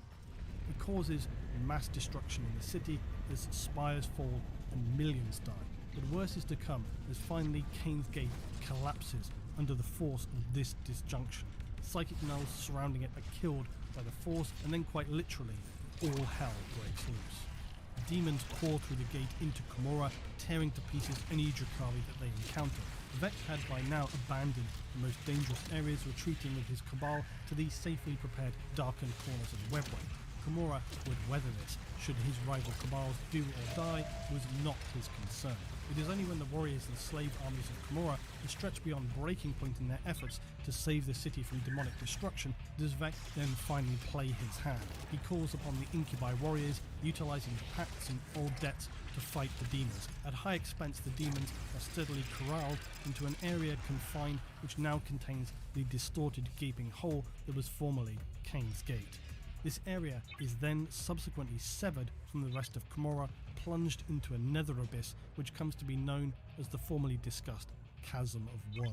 But despite this, all they have done is to create a concentrated, chaotic, demon-infested abscess at the lower centre of Komorra. More of the Dark City's subdimensions are plunged into the chasm as armies of warriors and their slaves with them in an attempt to keep the Chaos entities from reaching the heart of Komorra once more. To make matters worse, this is where the Great Rift will then tear the galaxy open. Another wave ripples through real space and the webway, shattering countless portals and gates that lead to and from Komorra. Whole sections of the labyrinth dimension become dislocated, and through the fractures in the interstitial plane, more demons come pouring inward. Meanwhile, the Imperium of Man is dissected by the Warp Maw, and one half of the Imperium is plunged into shadow. The ability to travel and communicate between systems is all but lost, and each world stands isolated in the darkness as the servants of the Chaos Gods begin their campaign of slaughter. The Watchers in Komorra see these worlds are now ripe for the plucking.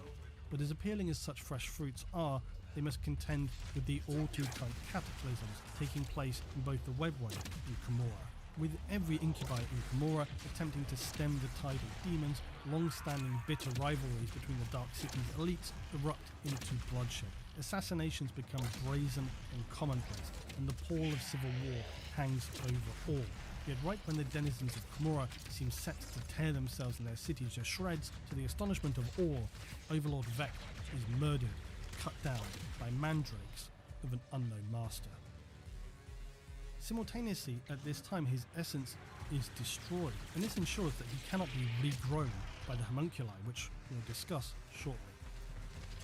The threat of an internal conflict is soon replaced by an uneasy stillness, as every Komorrite must assess their alliances. If Vect can be killed, then who amongst the Drakari can be assured of their own survival? The Harlequin Eldar of the Veiled Path prepare a wake for Vect to be held in the Nexus. This is an arena of the witch cult of the Cursed Blade.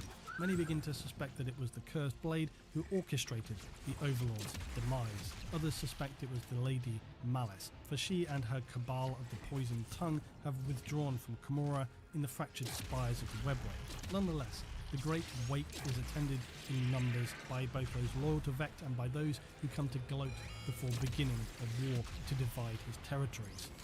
But at the crescendo of the proceedings, the arena is saturated with potent airborne hallucinogens, and the Harlequin unleash their full fury on the Archons in attendance. Archons are the leaders of Drakari cabals.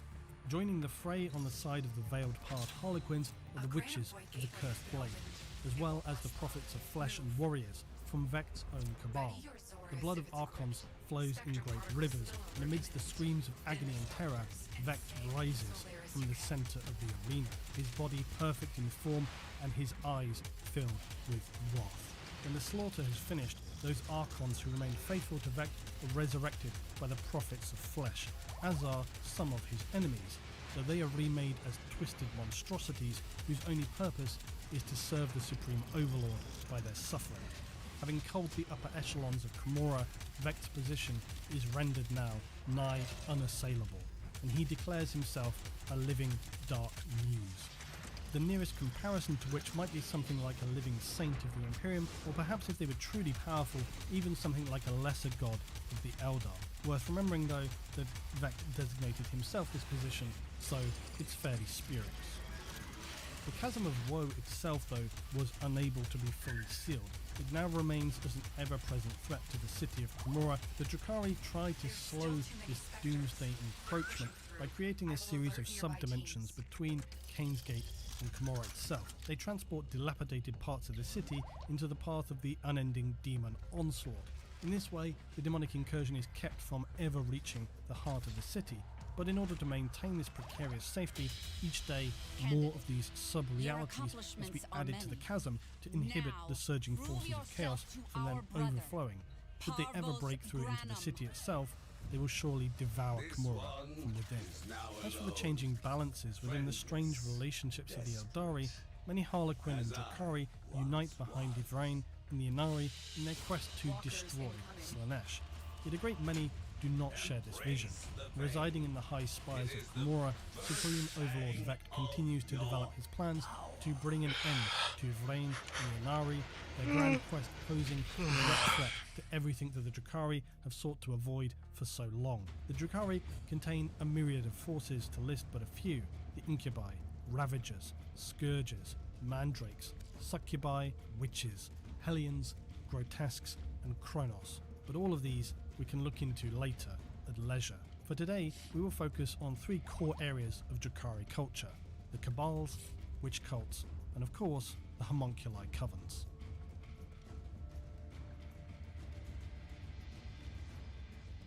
The Cabals of the Drukhari are essentially its power structure.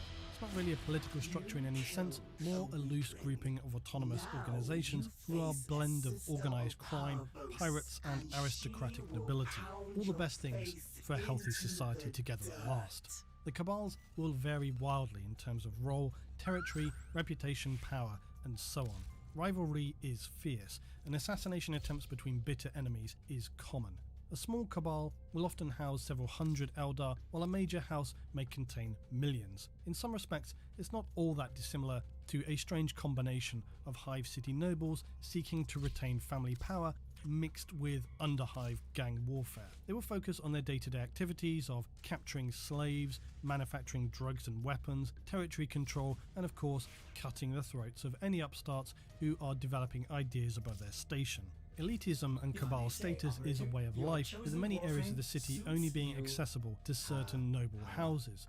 Overlord Vect, of course, crushed the Old Order when many of the Drukhari lords were killed, and this is when the system of cabals became embedded in the Drukhari way of life. Because of the benefits that exist from membership within a cabal, competition to enter their ranks is fierce, and this means it's often difficult to fully eradicate a cabal, as the turnover of new applicants is always very high, with dangerous tasks being doled out to the newest members, seniority. Because of this, especially in areas of the city controlled by multiple lower-level cabals, the streets often appear more like a war zone, with continual running battles and skirmishes on a near-daily basis. These are largely ignored, though, by the more powerful cabals who wouldn't want to dirty themselves with such crude affairs when a creative blade in the dark is altogether more effective. These internal affairs of Khemura are not what most Drukhari truly aspire to, though. The true prize is to take part in a raid upon the Materium. Raids into real space are usually concerned with two things: the acquisition of new slaves for horrifying torture, or just decadent pain feasts with no limits. However, for those attending and returning from such raids, they have unseen benefits, but not of course for the mortals they leave weeping in their wake.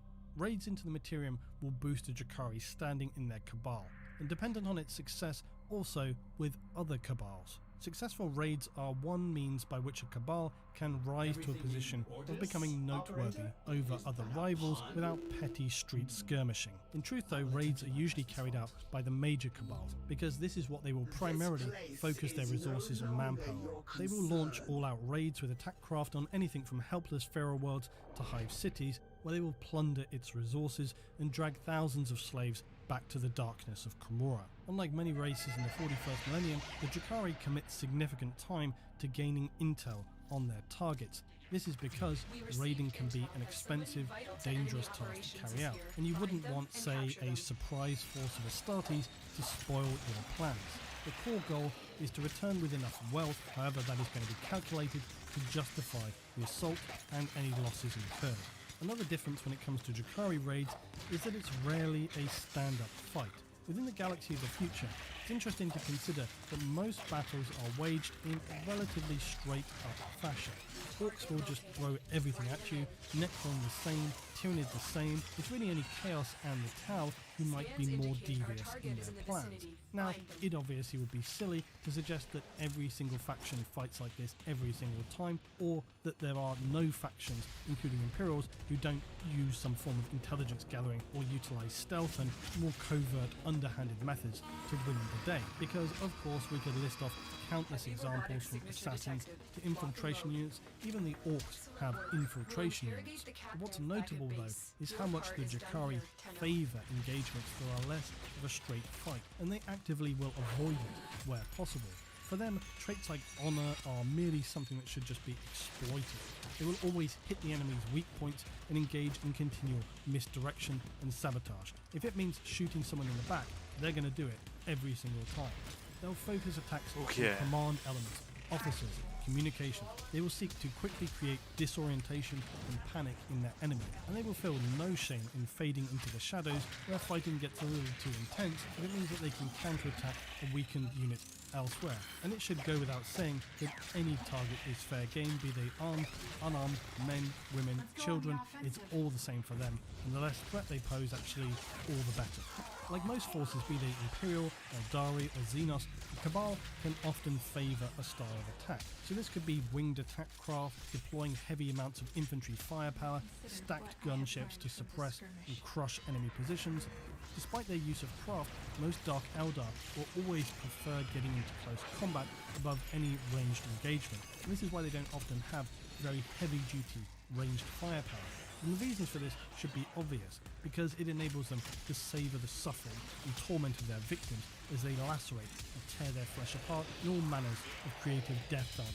This is why their vehicles are often fast and lightweight, because the role is to really enable them to get up close into combat as quickly as possible. These orgies of visceral bloodletting often lead to streets being left awash with blood, with any victims not being dragged back to Camorra, lying in open view as the shivering remains of hacked victims are simply strewn about the place. And this is but the tip of the iceberg, of course. Many Drukhari raids engage in horrifying practices, disfiguring victims, flensing skin from body, and then dragging their screaming captives together like a brace of animals knotted by their own skin.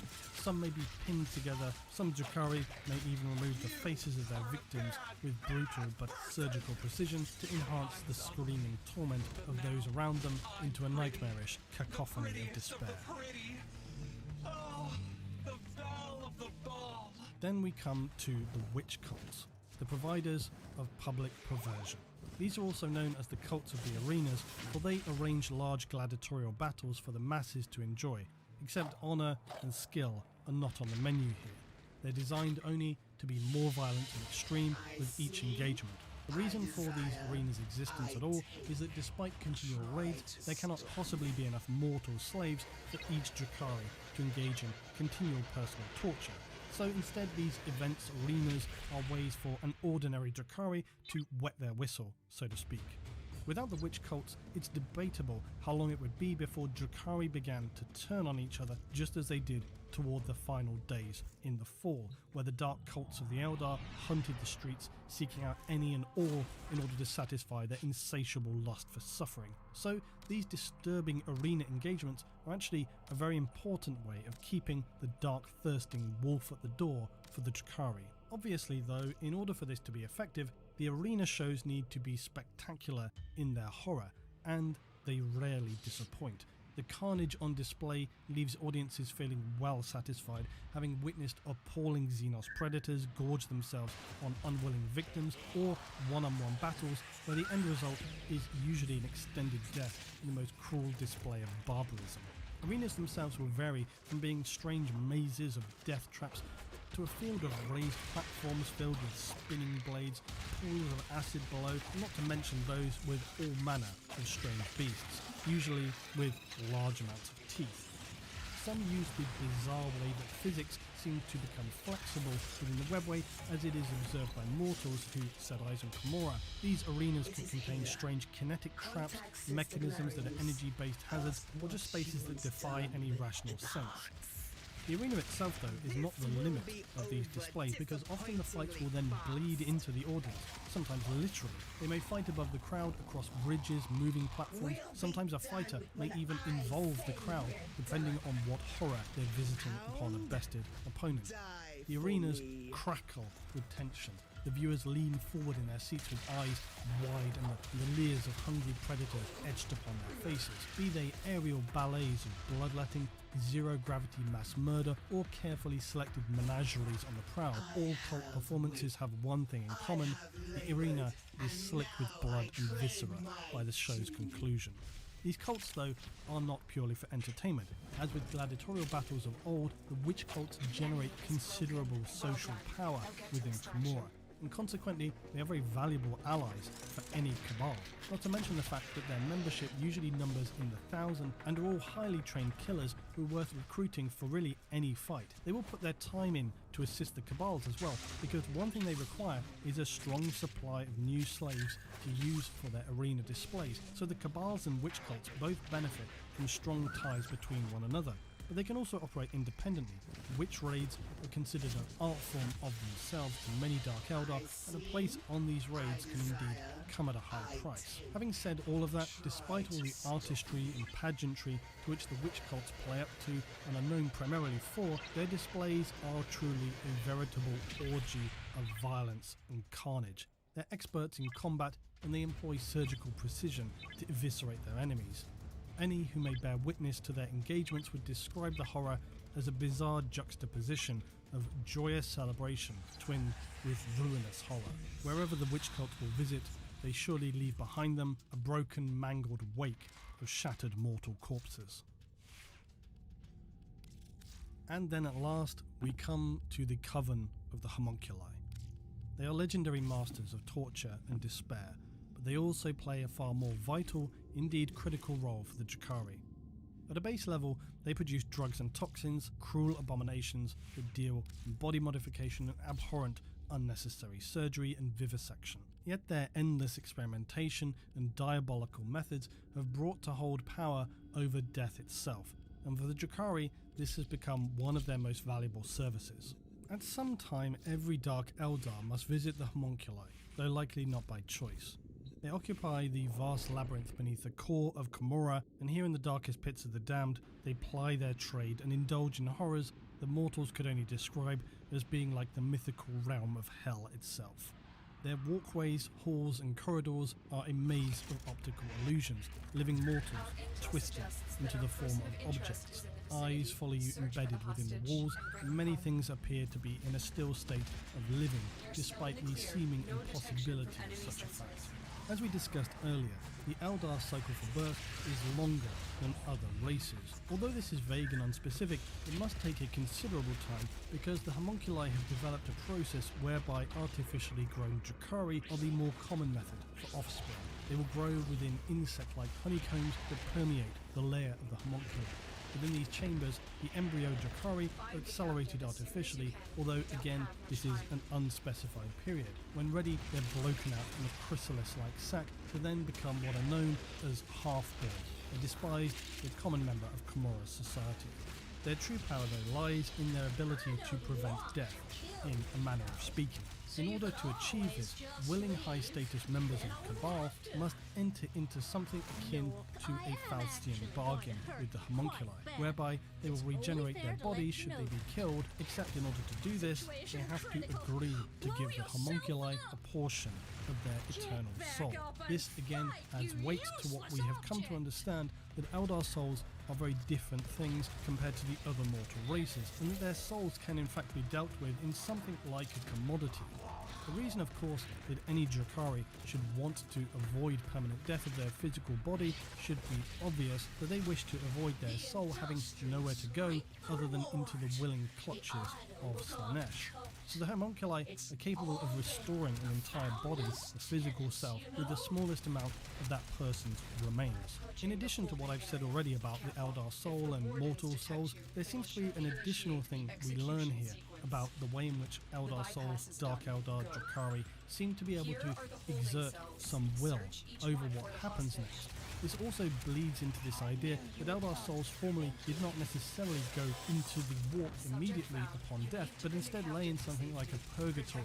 Regardless, providing the physical body can be restored within a day or so, there's a strong chance that the Drakari soul will be able to locate it and resume its state of living undeath.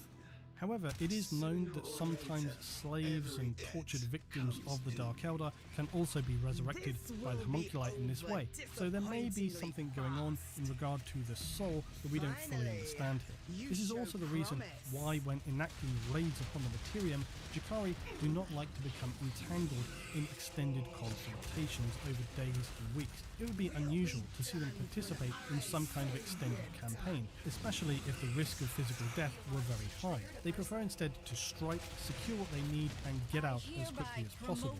Then, should any high-value members of the Cabal have suffered any unfortunate accidents, they can be safely restored. The key to this terrible process is, unsurprisingly, pain. The Drakari are rejuvenated by witnessing agony, and if saturated with enough of it, they can heal from almost any wound. As such, the mortal remnants of those delivered to the dubious care of the homunculi are installed into crystal-fronted pods. These sarcophagi are arrayed in concentric circles that rise up into the darkness, each holding a semi-cocooned Drakari warrior in a regenerative state. The patients literally drink in the dark energy of the torturer's craft as the homunculus works upon his victim below, ably assisted by his rack servants and the semi-sentient engines of pain. As a cacophony of shrieks rises around the chamber, those installed in the cocoons slowly feast upon the energies ever so gradually growing back into their bodies, skeleton first, then muscle, sinew and skin, until they're whole once more. During times of war, it is common for every regeneration pod to be filled with red raw fiends shivering and rattling with every fresh scream. Of course, all of this does not compare with the true horror of the homunculi, and that is their presence in raids upon real space itself. The homunculi are terrifying enough within Komorrah, but when stepping into the real world, they are beyond people's concept of a living nightmare. And most comically is the fact that homunculi will compete in what could be best described as sport with one another, except that this sport is of course foul and disgusting. Members of a coven will compete to create the most pleasingly abhorrent monstrosities with the twisted bodies and pieces of their captives, creating bizarre creations that are a true parody of humanoid form. Sickening to observe, sad and pitiful in form, the eyes of individuals twisted into these horrific forms, unable to speak, but eyes burning with agony, twinned with humiliation and despair, that say all they are unable to, as their mouths are very often sewn shut or just removed entirely. The homunculi will unleash these hellish minions upon their enemy, watching their effectiveness with interest. They consider such competition to be very inspiring, and will often offer a well-deserved compliment to one another should rivals achieve some especially impressive act of violence, although compliment might be something of a generous description. Orgasmic growl might be a better way to consider it. How any Drakari actually becomes a homunculus is not clear. They're believed to be of an advanced age, as their withered, nightmarish appearance suggests. Their harrowing state of self-mutilation leaves many homunculi unable or unwilling to engage in physically demanding tasks. Indeed, most homunculi eschew mundane physical exertion and instead perform their grand tasks through supplicants and minions. Interestingly enough, some homunculi covens have taken an interest in the development of the Primaris Marines. While crude by the standards of Komorrah, these genetically developed humanoids piqued the interest of Uriel Rakath, who now seeks to raid the Materium and capture a Primaris from every chapter to add these samples to his vast libraries of material flesh. Some of the homunculi coven do not focus primarily on the physical and will instead look to the suffering of the soul. They will prefer to witness their captive victims debase themselves or be driven at an agonizingly delayed speed to madness. They perceive themselves as being far too adept to lower themselves to the level of physical torture. Such practices bore them. They're tediously repetitive at this stage. Instead, they will challenge themselves to end a captive victim without even physical contact.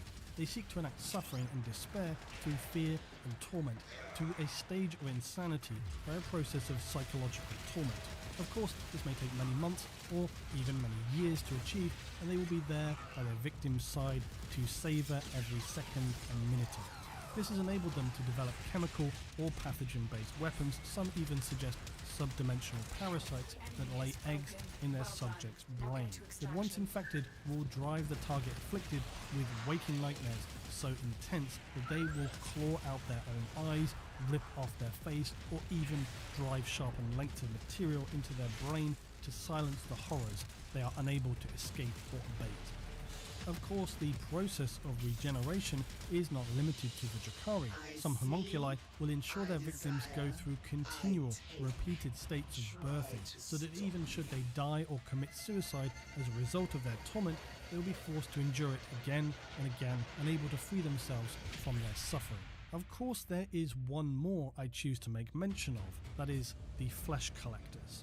When homunculi send their Talos engines to accompany a raid in real space, these monstrous servants are often tasked with collecting specific samples for their masters, and typically this involves devouring certain types of a creature from a planet's populace or subsuming a specific individual such as a planetary governor. However, at times the demands of the homunculi are far more nuanced.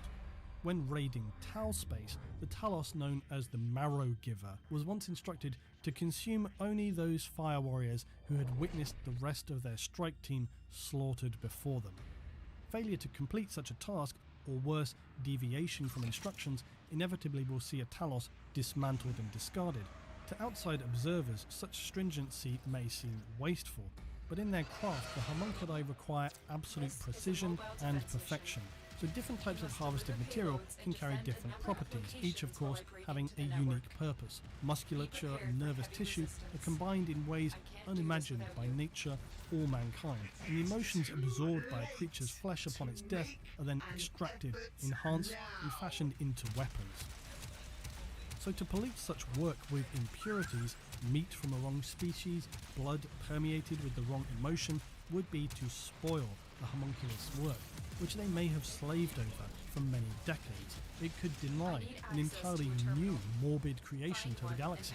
Furthermore, the homunculi may often wish to reconstitute the soupy remains of a Talos victim and then revive them into life so they can then be interrogated again before, of course, a harrowing existence of pain and suffering.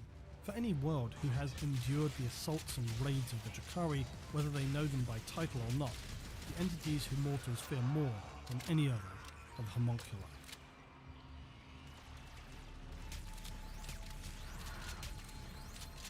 Lastly, we often endlessly repeat the phrase, in the grim darkness of the far future, there is only war.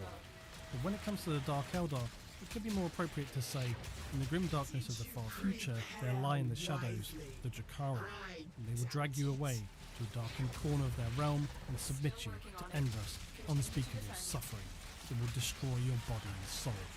But it doesn't quite have the same ring to it. At face value, the Drakari are living nightmares, terrifying monsters who seek only to inflict misery, despair and agony upon others. This is of course entirely accurate, but scratching the surface to a deeper level, stripping away their spiky armour and numb, cold-hearted exteriors, they are in many ways more like scared, lost children who strayed from the path, and now live each and every day in constant anxiety of each other, and so as to avoid the drain of Slanesh, where to find their next fix. The Drakari twist their bizarre imaginations and perverted ambitions to drive their upside-down society, and yes, their hellish endeavours are all too real for the slaves and captives forced to suffer in Kimura, but all we can do for such lost souls is give to them our pity and prayer. No matter who the Drakari drag off into the eternal night, finding themselves in some pitch, blood-soaked torture chamber saturated with sights and sounds, no one should ever wish to experience, they will quickly lose all hope of ever knowing normality again. We, however, can know that in many ways, all this suffering, all this horror, is at least, to some extent, a perverse charade. Until recently, the Drukhari had no opportunity, no real sense of forward development. They would exist only to continue to exist. However, there is some change in the wind. Certainly by no means all, but some of the Dark Eldar have begun to drift toward the newly emerging cause of the Inari. This new pathway gives the Dark Eldar an escape, a way out, and a new path that they can see may hold some actual value in following. All the while the Inari continue to stride forward fearlessly, writing the next chapter of their story as they do, in the name of one of the most ancient races that exists in the galaxy of the 42nd millennium. Drukhari, Craftworld, Exodite, Harlequin, Nari. When Enead finally meets Slaanesh, they will all be Eldar once again. The only unanswered question still remaining is that when this finally comes to pass, will it mean the total destruction of the Eldari, or their eternal rebirth, ushering in a new era for the galaxy?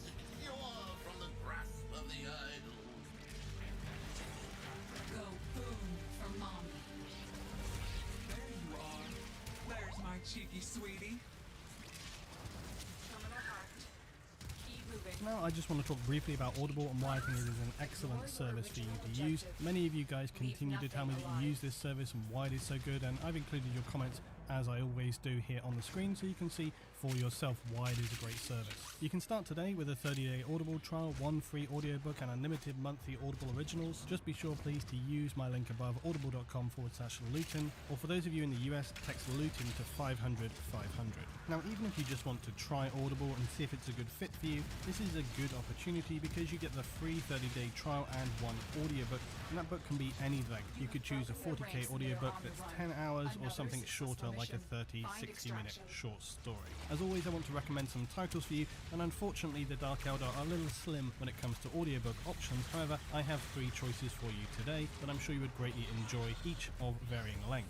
First up is Cadia Stands. This is not a short one at nearly 8 hours in length, but this is one reason why even I choose to use audiobooks, because it means I can listen while painting and really make the best use of my time. The book deals with the time on Cadia leading up to the 13th Black Crusade of Abaddon, and we see things from an Imperial Guardsman's perspective. This is a fantastic listen because you really get a strong atmosphere of what life is like from a more human perspective, not the higher end of the power scale in the Imperium. You'll hear about the frustrating bureaucracy that ordinary humans have to deal with, but also the strength, character and mindset of humans in the 41st millennium. You only have to look at other people's reviews on the site to see why it's so great, with one person even saying it inspired them to begin a garden.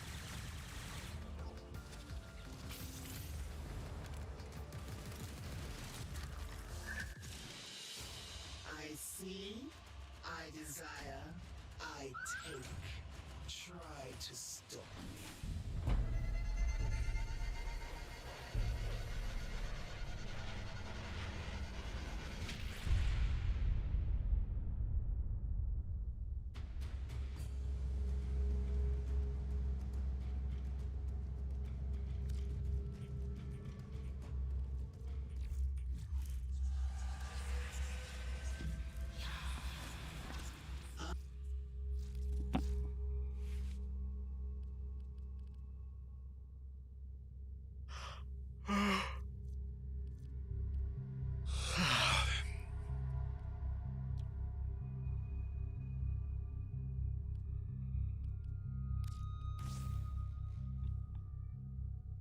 All eyes turn to a sector of Imperial space known as the Gothic Sector.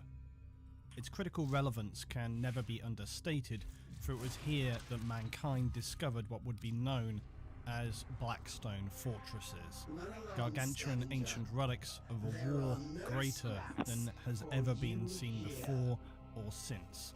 The war in heaven, the war that took place far out of the memory of mortal creatures between the Old Ones and the Catan. The Blackstone Fortress weapons were meant to aid the now presumed extinct Old Ones in their cataclysmic war versus the star-eating gods, Humanity rediscovered the Gothic sector during the Emperor of Man's Great Exploratory Crusade, and upon discovering the Blackstone fortresses, it was decided that the best recourse was, of course, to convert these huge fortresses into Imperial Navy bases. To the humiliation of humanity during the Gothic War, also known as the 12th Black Crusade, the forces of Chaos had managed to capture 3 of these vast, ancient space vessels. The Imperial Navy force that is tasked with defending and patrolling the Gothic sector of Imperial space is known as Battlefleet Gothic. The Imperial Navy is one of the many military forces available to humanity in the 41st millennium. Where the Imperial Guard represent the ground troops, the Navy represent the vast fleet of starships that patrol and defend Imperial-occupied space. Originally, the Imperial fleet did not exist as its own separate body. It was part of the Imperial Army and was referred to as the Imperialis Armada. After humanity bore witness to the devastating period known as the Horus Heresy, the fleet was separated from the Imperial Army, so as to tactically weaken the force to protect humanity from any future rebellions and reduce the possibility of any one military force of humanity wielding too much power, similarly to how the Astartes and legions were broken into smaller chapters to reduce their individual strength. The first vessels to offer service to the Imperium of Man were constructed in orbital foundries around Terra itself.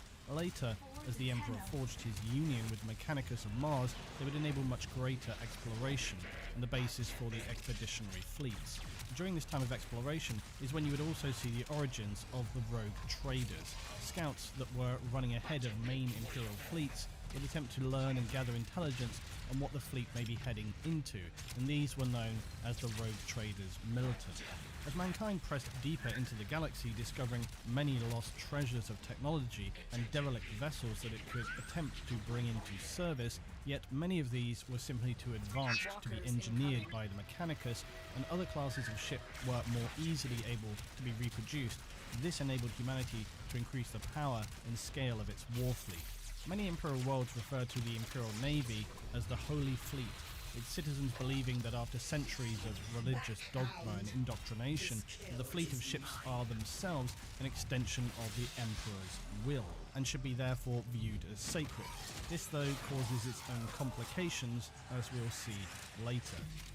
The reasons for this are connected with the way in which ships travel through the galaxy. Using a navigator, they traverse through the excessively dangerous warp space, and they themselves are guided by the light of the Emperor through the Astronomica. The Imperial fleet itself is divided into 5 fleet zones, known as the Segmente Majoris. The 5 fleet zones are Segmentum Solar, Obscurus, Tempestus, Ultima, and Pacificus. Each of these zones will then be further divided into sectors. These, generally speaking, will contain 8 million cubic light years of space, and these sectors themselves will then contain various subsectors. The Imperial Navy operating in each segmentum will be divided between these sectors into battle fleets. Battle fleets will not only be tasked with military engagements though, they will also have a significant role in regional logistics, both for transporting, scouting, and generally patrolling the area with vessels.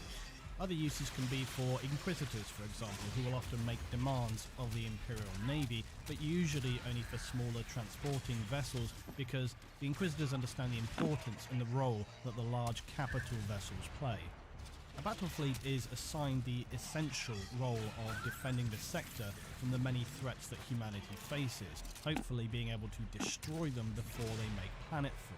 Their fleet destination is usually relevant to the sector they're assigned to, hence Scarus for the Scarus sector, Battlefleet Cadia for the Cadian sector, and of course Battlefleet Gothic for the Gothic sector.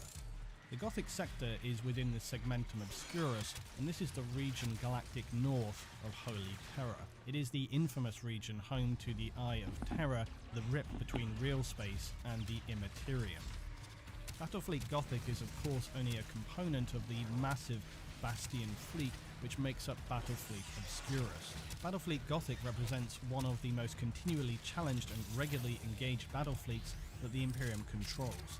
they face the prospect of near continual incursions by the forces of chaos from the Eye of Terror, and have had to contend with repeated Black Crusades that have invaded in order to capture targets and generally sow destruction and horror to the material realm.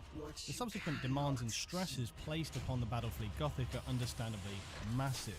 New and very green ships and crew have to be continually brought into service to replace those that have been lost in fighting, and only those who survive the very harsh initial contacts will gain the experience and hardened knowledge to become capable naval leaders for the Imperial fleets.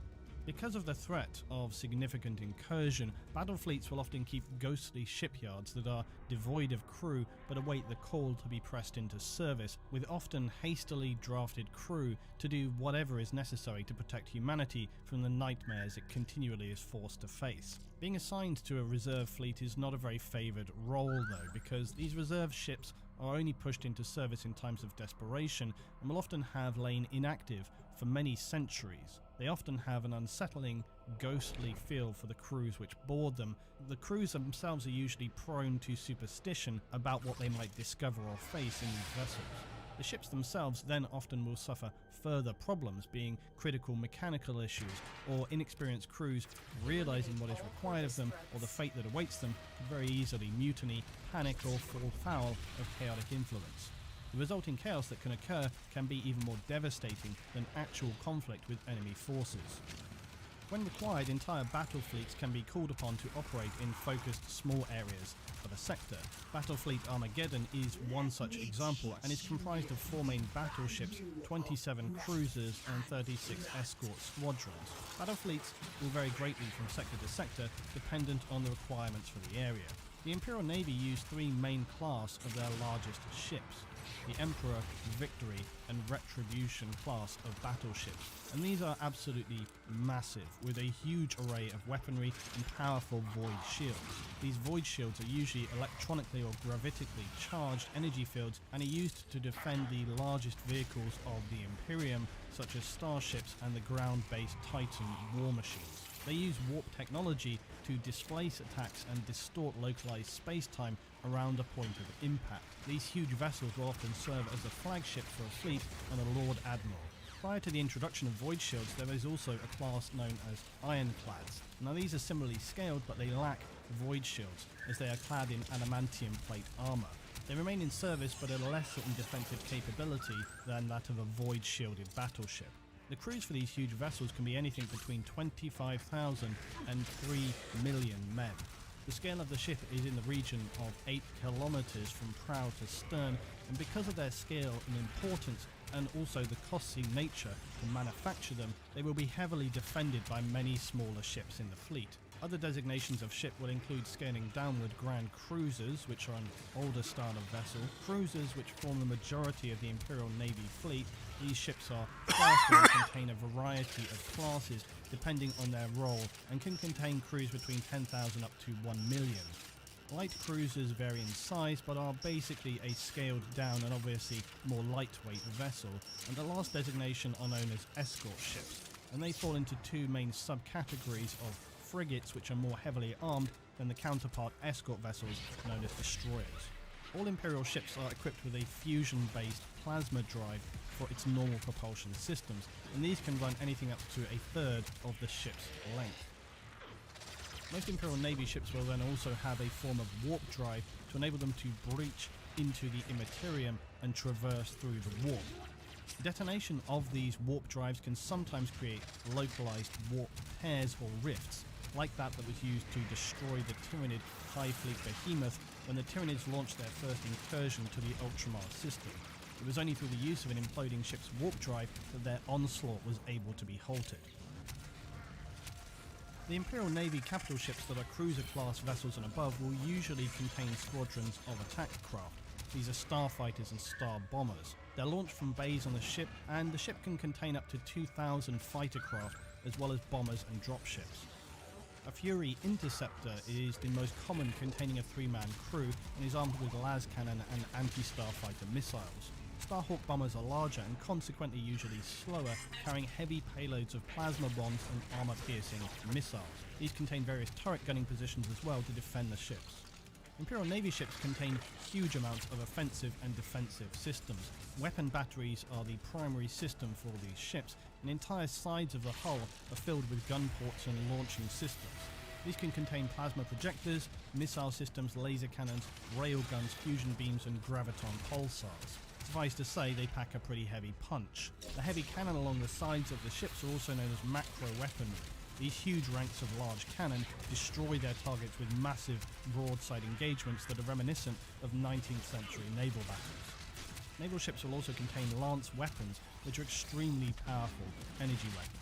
Essentially, it's a scaled up version of the portable weapons used by Imperial infantry, and these can pierce enemy ships' hulls or potentially even cut in half smaller sized vessels. Lance batteries will often be used in a sustained burst of firepower, hoping to overwhelm enemy ships' void shields and subsequently inflict massive damage upon them. Naval vessels will also utilise missiles or torpedoes, if you will. These contain a high level of destructive power, and they vary in size from anything between 60 to 200 meters in length and then up to 300 meters long, fired from battleships. These contain a highly powerful warhead. Despite the destructive power, they're often only used to force other vessels to change course and to put themselves in a more vulnerable position to enemy fire. But this is not to say that they cannot inflict heavy levels of damage, because this is the very reason why other ships' captains will move in order to avoid a torpedo hit at all costs. And this is because the torpedo, guided by its own internal machine spirit, will not be stopped by a ship's void shield, because torpedoes travel significantly slower than most other forms of fire and are able to then penetrate a void shield. Torpedoes can contain a wide selection of warheads and are designated as plasma, melter, virus, boarding, and most terrifyingly, vortex torpedoes. And if you don't know what a vortex is, then check out my recent discussion about vortex grenades. Lastly, we come to the Nova Cannon. Now, these are immensely powerful weapons that can be mounted only on capital ships.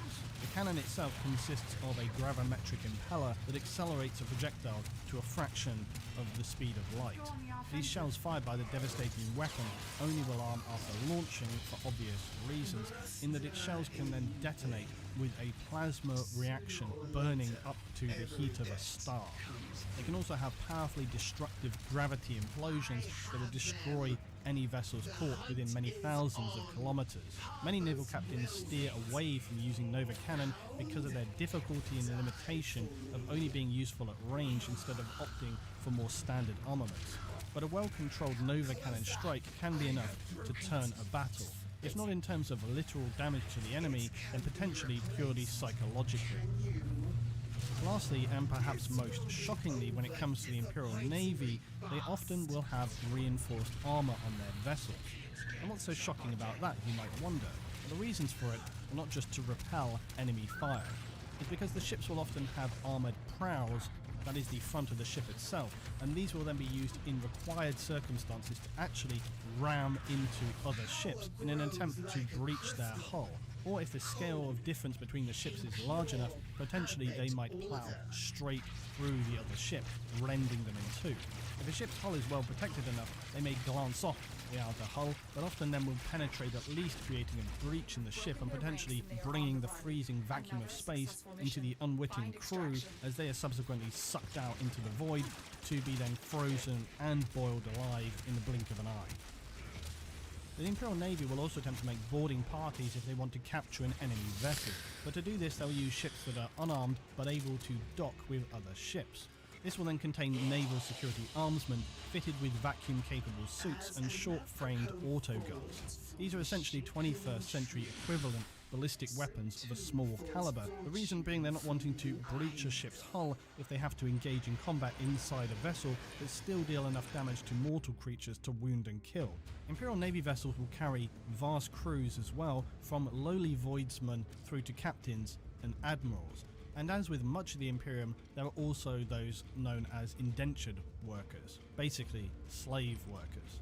Now, these individuals, as in other areas, have, as you might imagine, fairly unfortunate tasks to carry out.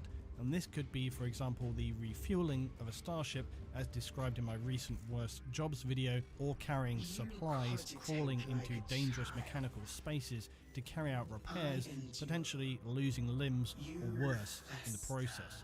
They may be used to guide and rearm weaponry, including macro cannon shells. These workers are continually replaced, as many die to the appalling living conditions, malnutrition, unpleasant accidents, and extreme disciplinary action. Many of the workers are not necessarily criminals either, as you might assume, although some will have been gathered from a penal workforce. Usually they will simply have been abducted from slums where no one will miss them, or press-ganged by Imperial Navy recruiters, in air quotes.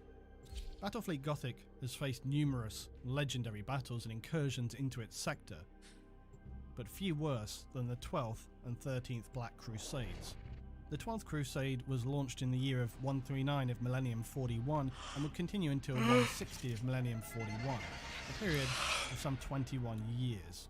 Battlefleet Gothic was used to dealing with such incursions by the forces of Chaos, yet this would be only an initial gathering period, as around the year 142 the sector would face catastrophic and extremely powerful warp storms in the Gothic sector as it was cut off from outside aid. Warp storms are often the bane of the Imperium and have led to any number of highly risky and devastating assaults. Similar warp storms cut off the Ultramar system as the Chaos forces of Nurgle sought to delay and inhibit the return of the Ultramarines Primarch. The initial contacts in the Gothic sector, though, were fragmented and confusing. An example of this occurs in 140 of Millennium 41, where Imperial patrols would discover drifting Imperial ships, mercantile and an Emperor-class battleship that were just drifting in the void. As the patrol teams boarded, they discovered the shocking truth. The corridors and chambers of the Imperial vessels adrift were filled with the rotting dead. Not only dead though, but diseased, foul abominations strewn throughout the ships. Some of these ruined crew still appearing to be standing at their stations as if they had been consumed by fast-acting plagues that fused them to the spot, rending the flesh from their bones with viciously efficient bacteria. The ships themselves showed sign of contact with the enemy, but more importantly, showed signs of having been boarded. The Inquisitor investigating these discoveries began to piece together the high likelihood that a Chaos warship was operating in the sector, and that it was obviously aligned to the Chaos god Nurgle. The fleet and the Imperial forces at Cadia were put on high alert, but unfortunately things would quickly worsen as reports from navigators came more frequently than ever that the warp was showing significant signs of disturbance and disruption.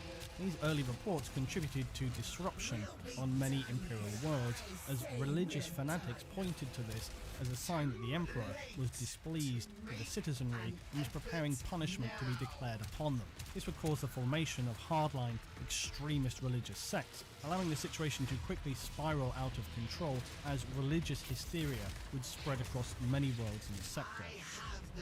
Fearful citizens, terrified of the Emperor's displeasure and reprisals, would lead to acts of public flaying, spontaneous immolations and burnings, hanging of suspected heretics, and neighbours and friends alike turning on each other. These religious fanatics would even seek the scouring of friends, family and loved ones if they feared that they were refusing to atone for potential sins. These hysterical citizens highlight the danger and absurdity of religion within the Imperium, and also the effect that chaos can have upon humanity with even the slightest of efforts. In this case, with almost no actual actions, chaos disruption had caused Imperial citizens to turn on those that they loved the most and commit acts of immoral brutality. Many worlds even began to see people openly now proclaiming that it was Chaos who would save humanity, as the Emperor had now turned from them. Cults would appear, and the Inquisition was besieged with missions to eradicate the epidemic level of heresy. Whilst religion in the Imperium of Man is undoubtedly essential at this stage for the Emperor's survival, it also demonstrates why the Emperor was so adamant that it be eradicated from human society, and that its return has plagued many worlds and caused endless pain and suffering to citizens. Its strange duality also creates burning loyalty and fanaticism, which has led to the creation of some of the most powerful and focused forces within the Imperium. This question of is humanity better off with or without its religious systems is certainly one that deserves further heavy discussion. Returning to the Void though, before the true Chaos incursions had even begun, the Imperium in the Gothic sector was already in a state of complete anarchy, fear and confusion. Many planets were close to tearing themselves apart, and it was now that the warp storms would worsen significantly and leave Battlefleet Gothic to rely on only its bitter experience for its survival. The fleet was faced with fighting alone against a succession of Chaos warfleets led by the Chaos Warmaster and former close confidant of Horus, Abaddon the Despoiler of the Black Legion, formerly the Sons of Horus and Lunar Wolves. And yes, I relinquish my pronunciation of Abaddon to Abaddon, despite having spoken this incorrectly for the past 20 years, so be it. The Chaos Assaults will be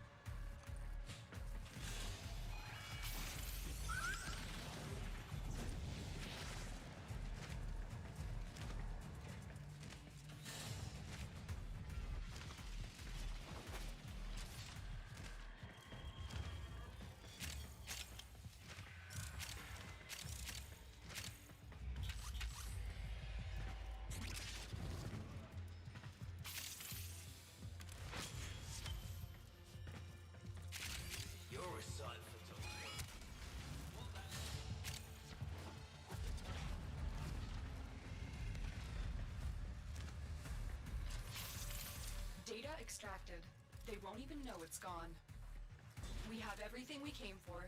Get to extraction.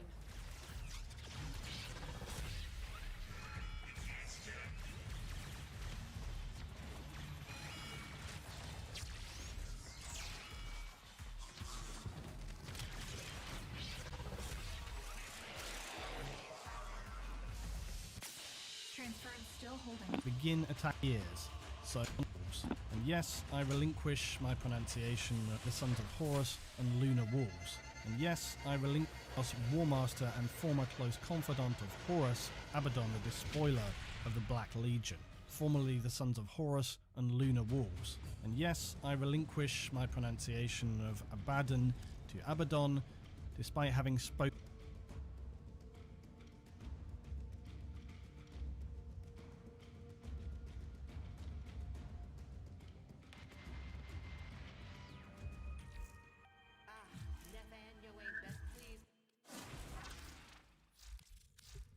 Operator, you have remembered well how the Tenno arm themselves.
spoken this incorrectly for the past 20 years, so be it. By the power The Chaos Assaults will begin attacking an Imperial world known as Purgatory, and they would steal a device known as the Hand of Darkness, an ancient alien artifact that was suspected to be related to the Old Ones in the Blackstone fortresses. While the Mechanicus had never discovered its purpose, the Eldar were known to have spoken of this device with abject horror. It was suspected that therefore the device was either a weapon or had some connection to enable a powerful weapon. Little did the Inquisitor in the sector know that Abaddon had discovered the secrets of the Blackstone fortresses and was already well aware of how to utilize these ancient planet-killing platforms designed by the Old Ones to fight in the War in Heaven on a level of destruction far beyond that which currently played out in the Imperium. Battlefleet Gothic would also have to battle against forces of the Eldar and Orcs, as well as human pirates who all saw this as an opportunity to gain more control over the sector and its resources, as well of course as it being a tactically significant sector. The losses would be catastrophic for all concerned across vast swathes of planets and void battles. Abaddon's goal was not merely to sow destruction and anarchy though, his goal was the coveted Blackstone fortresses, and these storms enveloping the sector would last for roughly 9 to 10 years until 151 of Millennium 41, where constant naval void warfare would continue as the Gothic battle fleet struggled to contain the forces overwhelming the sector and bleeding the Imperial forces pale. Despite enduring and valiantly fought efforts by the fleet, Abaddon and his Chaos minions would manage to wrest control of 3 of the Blackstone fortresses. These ancient void citadels were far from passive bases of operation, and though their true purpose had never been truly understood by the Imperium, he would use the fortresses to strip at least one planet of its atmosphere, and then also use their power as weapons to destroy the Tarantis star, turning it supernova and obliterating the planets surrounding it. Abaddon would escape back into the war in the possession of 2 of the Blackstone fortresses, but this was not the end of Abaddon's despicable plan. The other fortresses throughout the Gothic sector would mysteriously self-destruct and be obliterated into thousands of fragments. The reasons and origins of this are still unknown. The cost for victory of the Gothic War, the 12th Black Crusade, had been high for the Imperium, but Battlefleet Gothic had secured a legendary overall success. The courage and unshakable loyalty of the Imperial Navy in the Gothic sector had been demonstrated for all throughout the Imperium to see. The High Lords of Terror would commission a monolith to remember the sacrifice and strength of Battlefleet Gothic as they stood alone against the forces of chaos in the 12th Black Crusade, bearing the engraved names of every crewman from the lowest deckhand on merchant ships to the Lord Admiral himself. The Inquisitors, though, were far from done with these incursions and sought Abaddon, as they were well aware to the significant danger of his escape in possession of the Blackstone fortresses now represented to the Imperium. The Gothic sector, though, had somehow managed to survive this devastating war, and while things had returned to a level of normality, the work of the men and women aboard the Imperial naval vessels of Battlefleet Gothic was far from over. They would continue to battle renegades, pirates and Xenos as they sought to further secure and cleanse their sector from these intolerable trespassers. Many centuries would pass before Abaddon would once again launch another crusade into the material realm. The crusade that would dwarf the impact of the 12th Crusade that Battlefleet Gothic had so valiantly defended against. The infamous 13th Black Crusade, and that is a story for another day.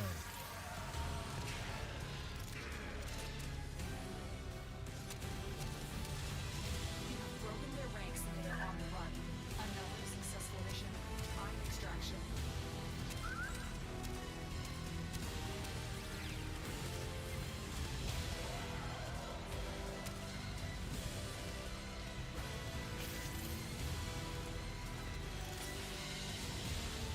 As an apricot falls from the shaken tree, so too falls fortune from the eye.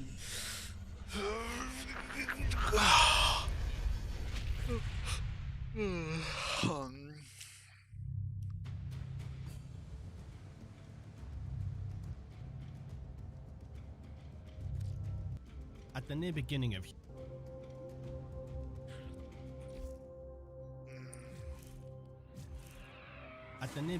human history, humanity set a precedent of violence towards animals, itself, and development of tools and weapons that would give it a survival edge over its Neanderthal relatives.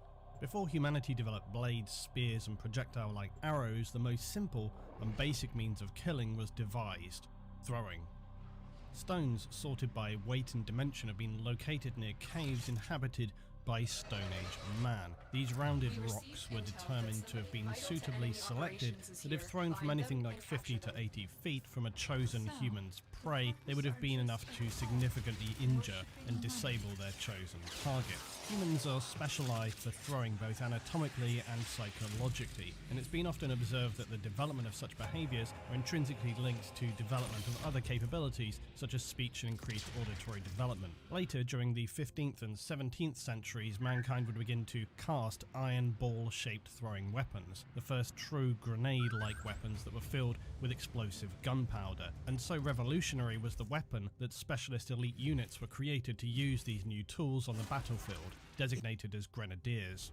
By the 20th century, grenades were still primitive, often being somewhat improvised using metal cans filled with gunpowder and then other material to create shrapnel. And the wars of the early and mid-20th century would see the biggest advancements in grenade design, first with the Mills bomb and later the stick-style grenades and Mark II grenades, the arguably first true frag grenade. In the darkness of the far future, mankind has maintained its love for thrown weapons, some retaining their simple and functional mechanics, the most common still being the frag grenade, largely unchanged over millennia. More advanced grenades of course exist, such as the plasma, EMP and stasis grenades, but in the apocalyptic darkness of the 41st millennium, humanity holds in its hand a weapon with such power that life and death on such a catastrophic scale rests on one individual's choice: to deploy a weapon that can end everything. This cataclysmic weapon is known as a vortex grenade. Vortex grenades are one of the most devastating, spectacular and horrific of all throwable weapons. I think one could argue as well a fairly risky weapon to choose to be in the format of a hand-thrown grenade, given its almost total level of destructive power. They are an exceedingly rare and almost exclusively deadly weapon that unsurprisingly originates from not recent days for humanity, but instead is said to have been developed in the lost and clouded times of humanity's dark age of technology, a time when mankind had a far more advanced understanding and creative approach to science and technology, and mankind was not afraid to experiment and create weapons that far exceeded the power of much that is available in the 41st millennium. A very significant amount of which is now likely lost forever to the darkness of history, with few prospects ever to be rediscovered, unless humanity achieves its singularly greatest ambition and locates the holy grail of technology, an intact STC, that is a standard template construct, which would instantly gift mankind once again all of its prior knowledge and technology that has now been lost for many millennia. The vortex grenade is generally a spherical design. Encased within it is a warp mechanism that when activated forms a localized pair between real and warp space, creating, as its name describes, a vortex. This vortex, upon touching anything or anyone in its locality, will be dragged into the vortex, unable to escape its extreme forces, and then subsequently torn apart as all matter and energy is drawn through the vortex and converted into the material of the warp itself. It's speculatively difficult to know if being consumed by the vortex would be a painful experience, given it's very likely a fast and distorting sensation to go through before death. However, it certainly is at best an unpleasant way to die, not unlike so many of the weapons of the far future. The destructive power of a vortex grenade, however, is only one part of their deadly nature. Most grenades are instantly consumable. They're thrown, they detonate, and that's the whole story.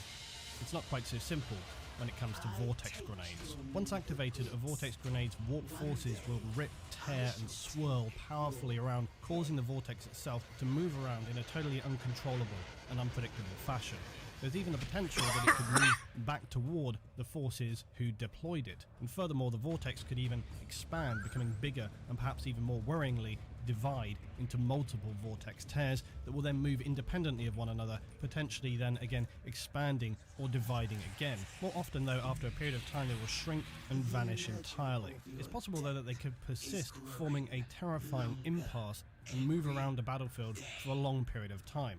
And there have been reports of vortices disappearing and then reappearing elsewhere on a battlefield, an unpleasant shock to anybody standing on the ground as the pure immaterium opens up beneath them.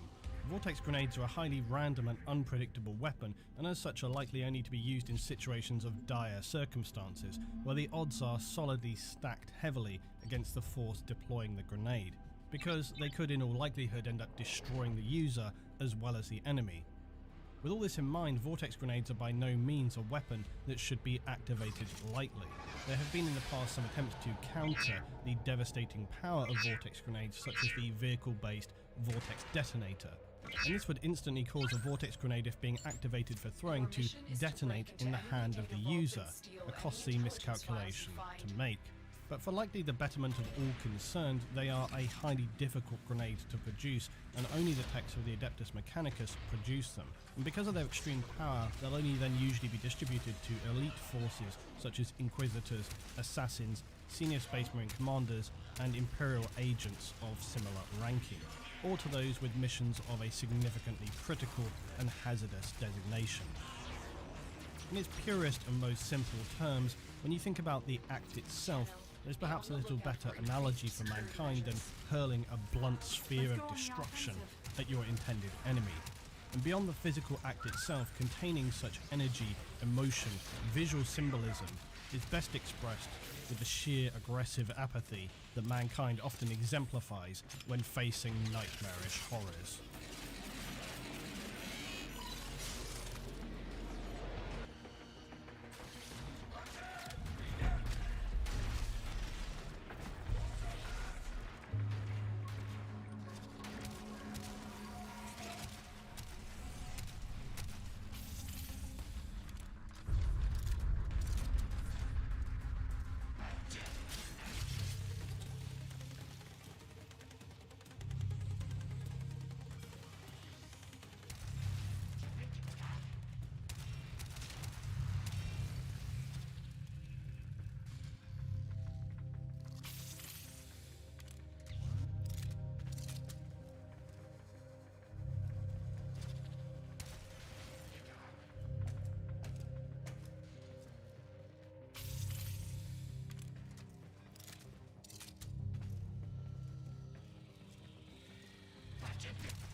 While many races in the universe of the 41st millennium have deeply travelled, explored and established a heavy footprint across the galaxy, the same cannot be said for the upstart forces of the Xenos race known as the Tau. They are a comparatively young race who, unlike the Imperium, have developed and advanced their technology, giving significant power to their burgeoning empire. Today, we will overview the race known as the Tau. The Tau were originally discovered in the latter part of the 35th millennium by an exploratory fleet of the Adeptus Mechanicus. At this time, the Tau were noted and recorded as being a fairly innocuous species who were seen only to have recently begun using simple tools as well as having learned to make safe fire. They were clearly at the very early stage of development, whereas the Imperium of Man was already reuniting planets it had conquered millennia before. The planet the Tau inhabited at this time was also identified as being usable as a resource world by the Imperium, and at any other time this primitive race would have been subsequently eradicated from the planet, so that it could be prepared and colonized by humanity in preparation for the extraction of its resources. The Tau, though, through a significant amount of luck, would travel a different path. Some might call it fate, for this xenophobic purging by the race of mankind would not occur. Violent warp storms would erupt around the Tau homeworld before the Imperium would have a chance to cleanse the planet, and the outbreak of the Age of Apostasy would descend on humanity as well. This was a power struggle between the Ecclesiarchy and the High Lords of Terror, as well as others who sought to exploit the internal struggles of the Imperium and would additionally prevent any further return to the Tau homeworld. To compound things, and how often this is the case with Imperium record keeping, the planet would be archived and forgotten about, buried in the seas of bound paper and labyrinths of archives that is the Imperial Administratum. The Imperium in short order forgot about these exploratory notations in order to pay far closer attention to more pressing attentions within its own ranks. 6,000 years would pass until a ship of unknown determination would appear at Devlin in the Ultima Segmentum.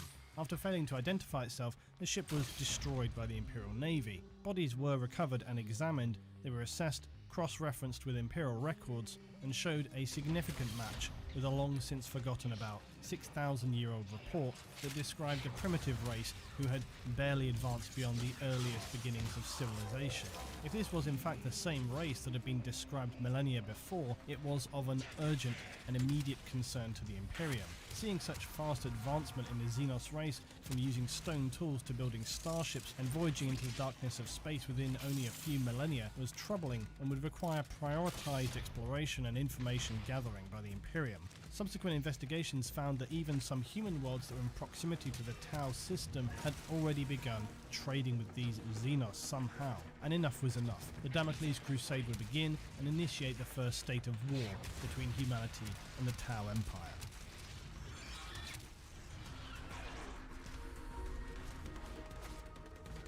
The Tau are an unusual race by the standards of the 41st millennium, for they are neither a race of bloodthirsty, instinct-driven monsters seeking purely an ever-ongoing plague of war, nor are they irrationally xenophobic or choose to base their way of life around some grandiose ideology of either conquering those who resist them or the absolute destruction of all. They do though seek the expansion of their empire, and through force if necessary. For the Tau, all their societal directions are governed by an overarching philosophy they refer to as the greater good. As stated, unlike other races in the darkness of the future, the Tau do not by default seek to eradicate other species as a matter of course, but they do aim to spread their philosophy, culture and territory. They do want to grow and further their civilization, to put it simply. Those individuals or planets who are unwilling or unable to open their minds to the benefits of the greater good are likely to face some form of more forceful persuasion, first diplomatically, and if this should fail or reach an impasse, then through physical force. The greater good is at the core of Tau culture because it dictates and influences everything from their civilian life to diplomacy and warfare. The greater good is also known as the Tau Va, and this combination of philosophical and quasi-religious principles governs much of what the Tau feel they must do and helps maintain their structure and lives. It operates around a caste-based social stratification system, which means that essentially a Tau's role in life is dictated by hereditary transmission into a certain workforce or lifestyle. Ultimately, these are embedded social classes in Tau society that ensure the majority of Tau have very little in the way of personal choices. However, it has been stated that Tau all have the free will to choose their own destiny, and the fact that they choose to serve the greater good and their lot in life is merely a testament to how righteous a path it is that all Tau choose to live by its teaching. In some ways this is not entirely unlike the Imperium across many worlds. For the Tau though, it is more embedded as a principle and taught as a fundamental balancer for their lives. For this reason it is more accepted and brings a sense of focus and serenity for many Tau, who were born never having to make a decision about what they should do. They will learn their place and then focus on carrying out that role to the best of their ability for their lives. Instead of either destroying or on occasion crushing into submission enemies as the Imperium does, the Tau rather seek to absorb others into their collective. This concept to most of the other races in the galaxy seems entirely unthinkable. However, it has been rumoured that pockets of Imperial forces who have been cut off from all other help, instead of making the correct choice of fighting to the death, and have actually allowed themselves to be absorbed into the Tau Empire and now live within their society. And these individuals are, to the surprise of no one, seen by the servants of the Imperium as heretics, and they should be purged and exterminated at the earliest opportunity, not before likely receiving an extremely thorough interrogation. The fundamental premise of the greater good, generally speaking, is that everyone within the Empire will work to the benefit of everyone else, to better the Tau's position in the galaxy and their collective quality of life. Because of ideals and the way by which the Tau unusually amalgamate other species into their society, they now already contain multiple other species as part of their collective. These include the Kroot, a savage species of bird-like warriors, Vespids, a strange insect-like species who utilize crystalline-based technologies.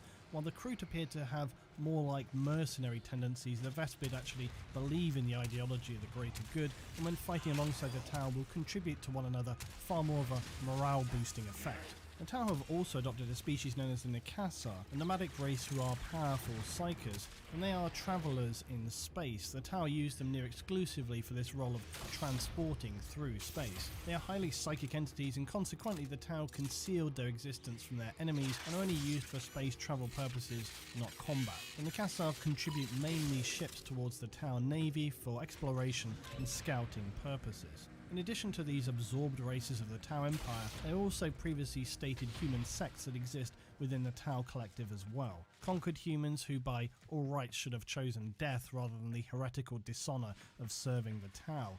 There are even those who have joined the Tau of their own free will, impressed by the concept of the greater good, as opposed to the more severe nature of the Imperium. And as you would expect, these individuals are considered extreme traitors to the Imperium, and if discovered would be shown little mercy and suffer the worst of Imperial Inquisitors, or simply executed on the spot. While their ideological, philosophical and societal organisation is of interest and highly contrasting to the Imperium of Man in many ways, the most concerning element of the Tau for humanity is their technological advances and the speed with which they have advanced their hardware. Within a short period of just a few thousand years, the Tau, as stated, have advanced from using basic tools, making fire, and learning how to create basic foundational mechanics and engineering, to a transformation of an advanced spacefaring race with powerful weaponry and exosuits that are, at the very least, concerning to the Imperium.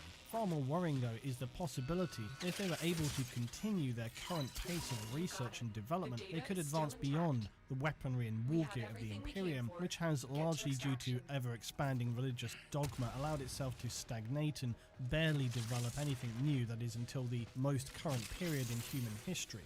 By contrast, the Tau have already become one of the more technologically dependent races in the galaxy, and given the Imperium's stubborn inability to move forward technologically until very recently with the return of the previously stasis-entombed Ultramarines Primarch, now returned to his place as Lord Commander of the Imperium is beginning to drag itself up out of the mud, every step forward requiring apparently agonizing effort. The Tau, though, may be inexperienced, but they're not fools, and ever since their initial contact with human settlements, they have played a highly tactical game of infiltration and suggestion to allow them to begin trading and eventually absorb some human worlds in their system as part of the Tau Empire. Yet these worlds were the dissident fringes of the human empire. Some worlds were even forgotten human colonies who had no real sense of themselves as being part of a larger Imperium of Man.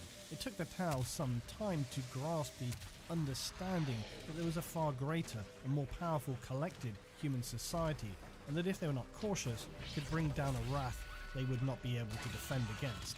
So their initial steps were tentative, but would become progressively more confident.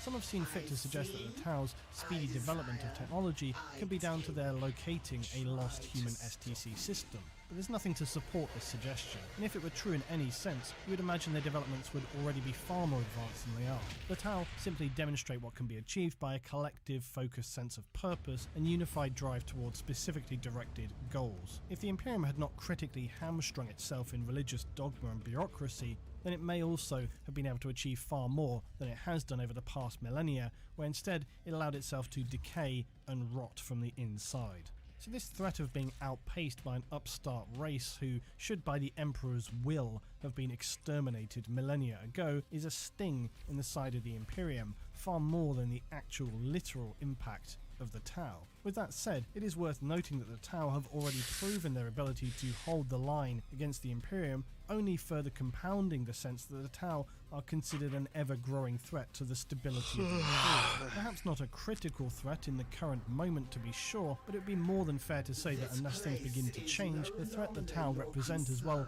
as being all too aware of having missed a golden opportunity to eradicate them in the past, down to nothing more than petty human infighting between their internal divisions, mean that the Tau are ever more irritating to the Imperium, and while additionally becoming even more dangerous a threat, the longer mankind waits to crush the Tau, the more difficult and dangerous that task will likely become. Worse though, as Inquisitor Gallius would come to realise that the Tau exhibited a naivety not seen in other races, a distinct lack of understanding of the galaxy, its events and their place in it. Their technological advancements were matched only by their ignorance in the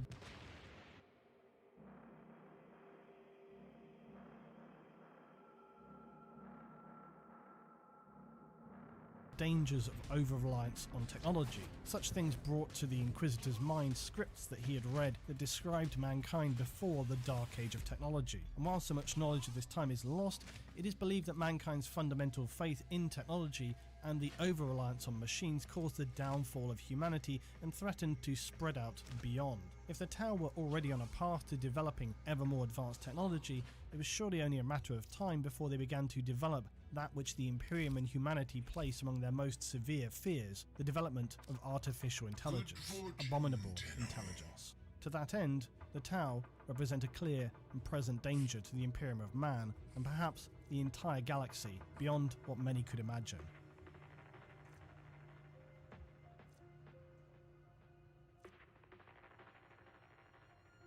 Like many races, the Tau began as an ununified species whose tribal groups would periodically spar with one another.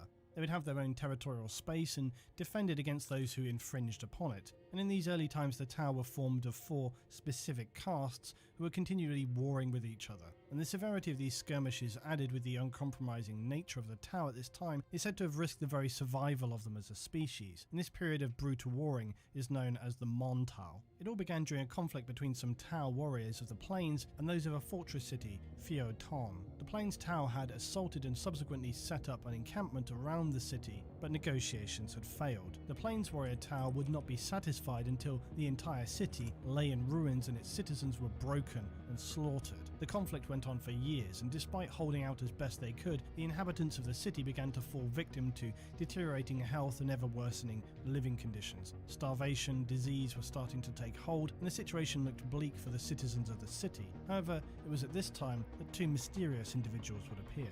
One of these figures would walk steadily but confidently out from the enveloping darkness in complete silence, approaching the circled encampment of the Plains Warrior Tau, and speaking calmly and softly, he would explain that he required to speak with their camp's commander. The guards to the camp found themselves unexplainably compelled to comply by this figure's confident and authoritative use of language. At the same time, another similar guard would appear in the besieged city and approach the guards within.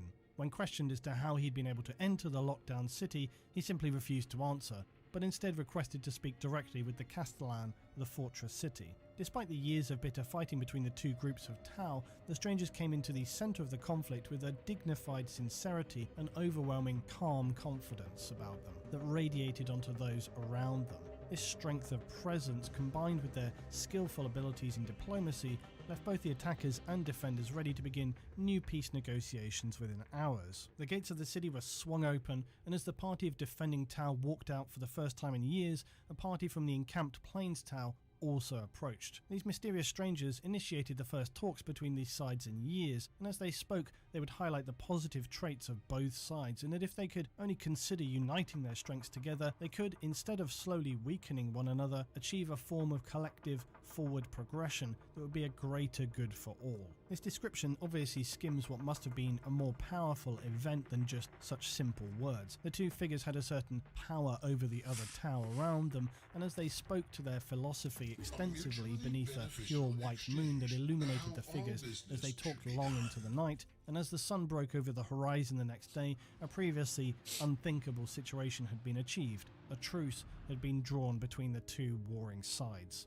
These previously unseen Tau are now referred to as the First Ethereals. This singular instance was just the beginning though. More Ethereals would appear after the success of Luetin and collectively reach out to spread their message of peace and for the struggle to achieve a greater good for all Tau. Where previously only bitter battles and skirmishing warfare had existed, now would come peace and a new sense of uplifting inspiration by the philosophy of the Ethereals. The fast spread and uptake of the ethereal outlook was prophetic and would only take 1 year in the Tau calendar for it to unite all Tau across their homeworld, and it would drive them toward a strengthened sense of unity and a progressively positive outlook, the likes of which had never been seen before. Construction, communication, commerce would be some of the very early benefits as the Tau sought to bring all their individual caste skills to the collective betterment of all. The Plains Warrior Tau were the most difficult to ultimately convince that this was the right path forward, but upon seeing the positive constructive nature that was being achieved by all the other Tau, this was enough to convince them that this new philosophy was the way forward for them, and they would join the new Tau Empire in its collective quest for the greater good.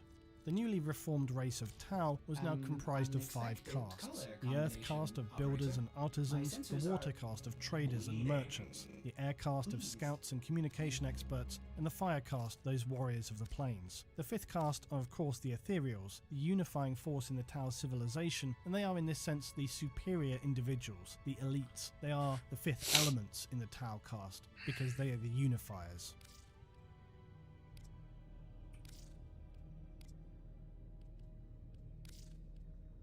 Unfortunately, while this all sounds very positive and progressive for the Tau, there are, it seems, more sinister and speculative elements to the Ethereals. Many theories whirl as to their origin, one being that the Eldar have genetically influenced them so as to have a role in the direction of the general Tau populace and get them moving in a forward direction, so as to have another force that would assist in dealing with the many threats of the galaxy, including the Imperium, Orcs, Chaos, and so on. There is, though, little direct evidence of this. The possibility of the Eldar having seen potentially some early race and then taken the initiative to spark their forward evolution is quite a delicious theory when you consider that the end goals of this could be for the Eldar to try and ensure that if they don't survive the horrors that are consuming the galaxy, there remains another force to contend with. And more importantly, a force that do not make the same mistakes that they themselves have, a society focused around a cooperative, shared goal instead of individualized, selfish desires which near totally destroyed the Eldar race. Secondly, to create a species who have near to no presence in the warp, and are as such considerably more resistant to the dangers of the Chaos Gods and the warp itself, something which has already ruined the Eldar multiple times over, as they themselves were seeded and guided by the Old Ones with the goal of deliberately forging a race of powerful psychers. All of this, though, highly speculative and based on very few fragments of interpretation, so it's anybody's guess as to their true origin, and perhaps it is ultimately, as is usually the case, all the more a banal explanation. Perhaps one day we'll know the truth. The more disturbing aspect of Tau society, though, has revealed itself over time, and is far from being a theory. It's surely clear now for all to see, no matter how unpalatable the truth may be to Tau loyalists. There is plenty of evidence as to the issue of the Ethereals, that they have not so simply presented a positive and unifying philosophy that all Tau then miraculously decide of their own will to abide by. And the more you consider that, the more it makes so little logical sense as to be dismissed with or without evidence. We hear this tale of how this 5th Tau caste appears out of nowhere and only with a few words ends savage conflicts that showed only bitterness and no signs of ending. And then overnight they all lay down their arms and decide they're all friends again and now it's time to work together. Please. Only the most naive could believe such a tale.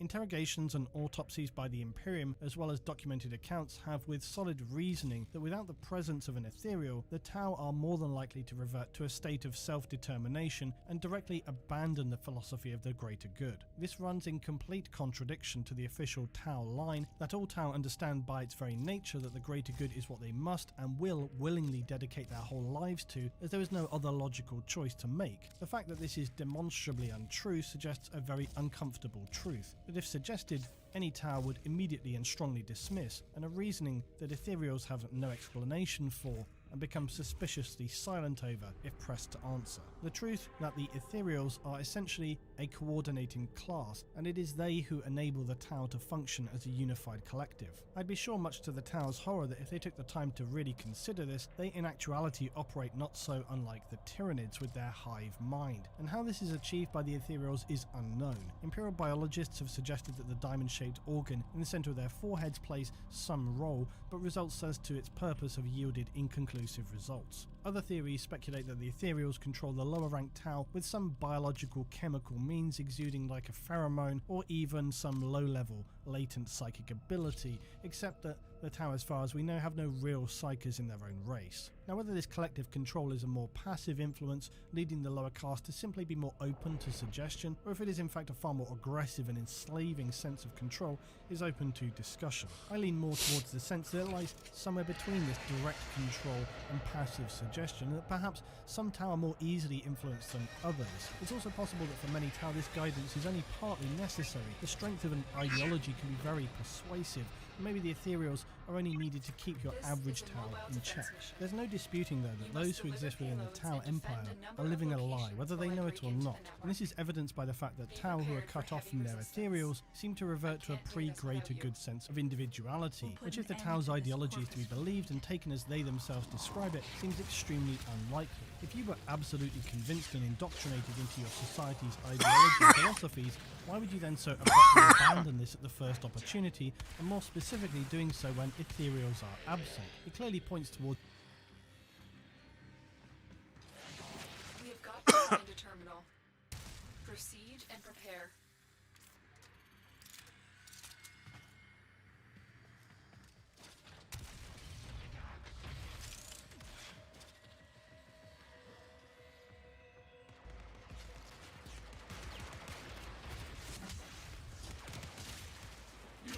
Ah.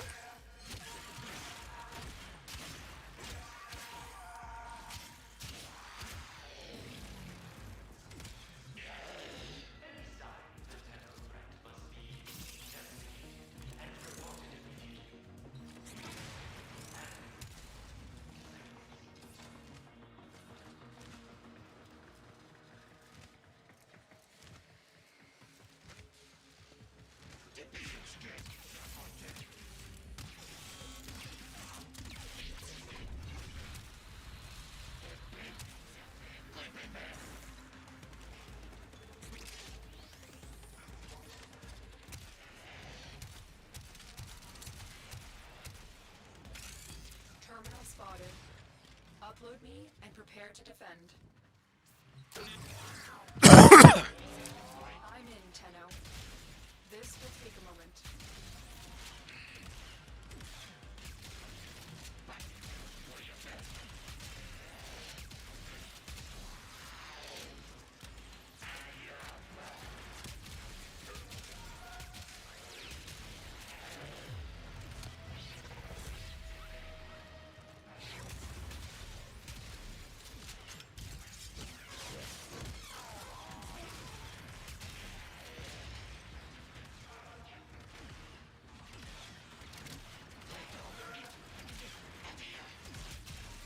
Still working on it.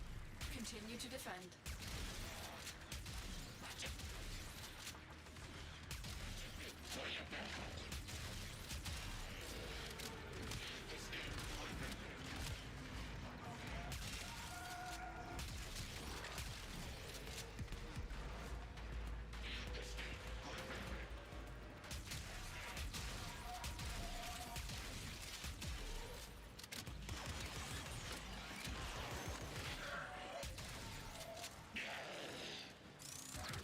Let's go on the offensive. Heavy robotic signature detected. Lock and load. We are finished here. Move on.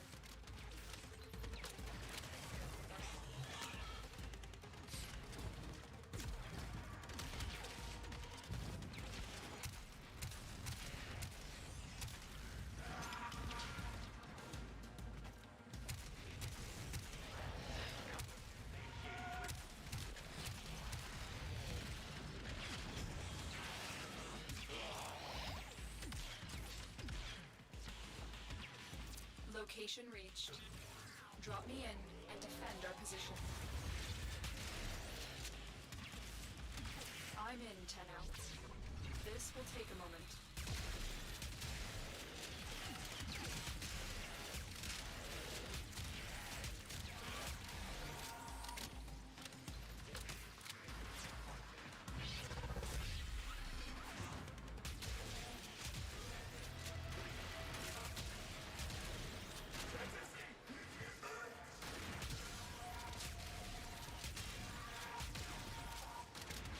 Amalgam technology.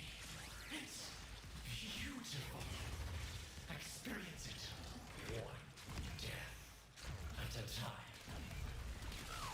Still working on it. Continue to defend. Did you prepare wisely? I doubt it.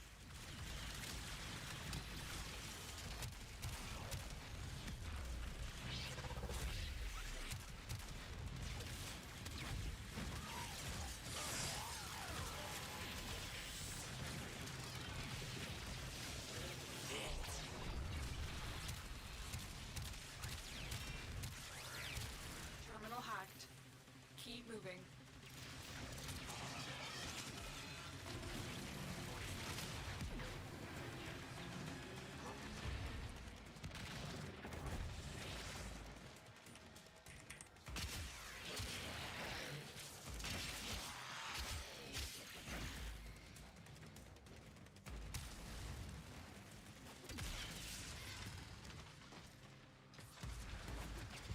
Here is a turnout. Get in and get ready to defend. I'm in, Tenno. This will take a moment.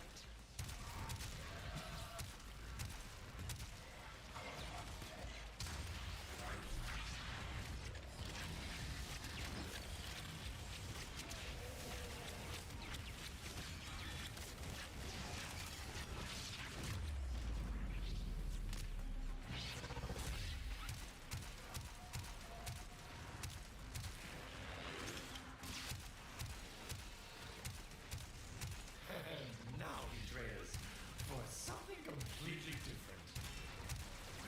Still working on it. Continue to defend.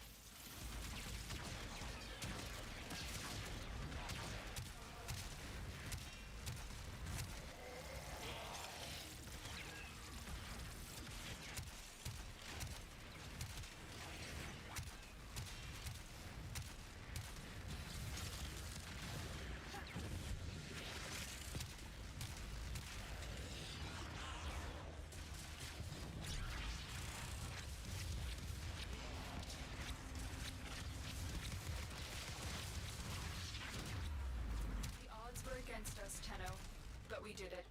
Mission complete.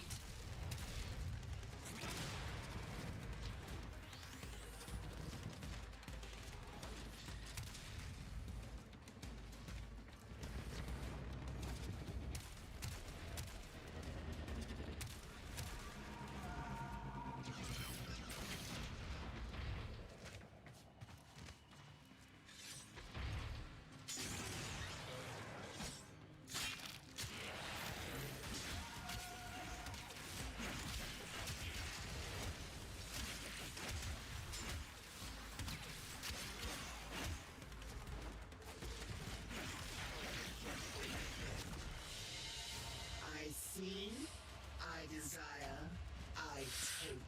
Try to stop me.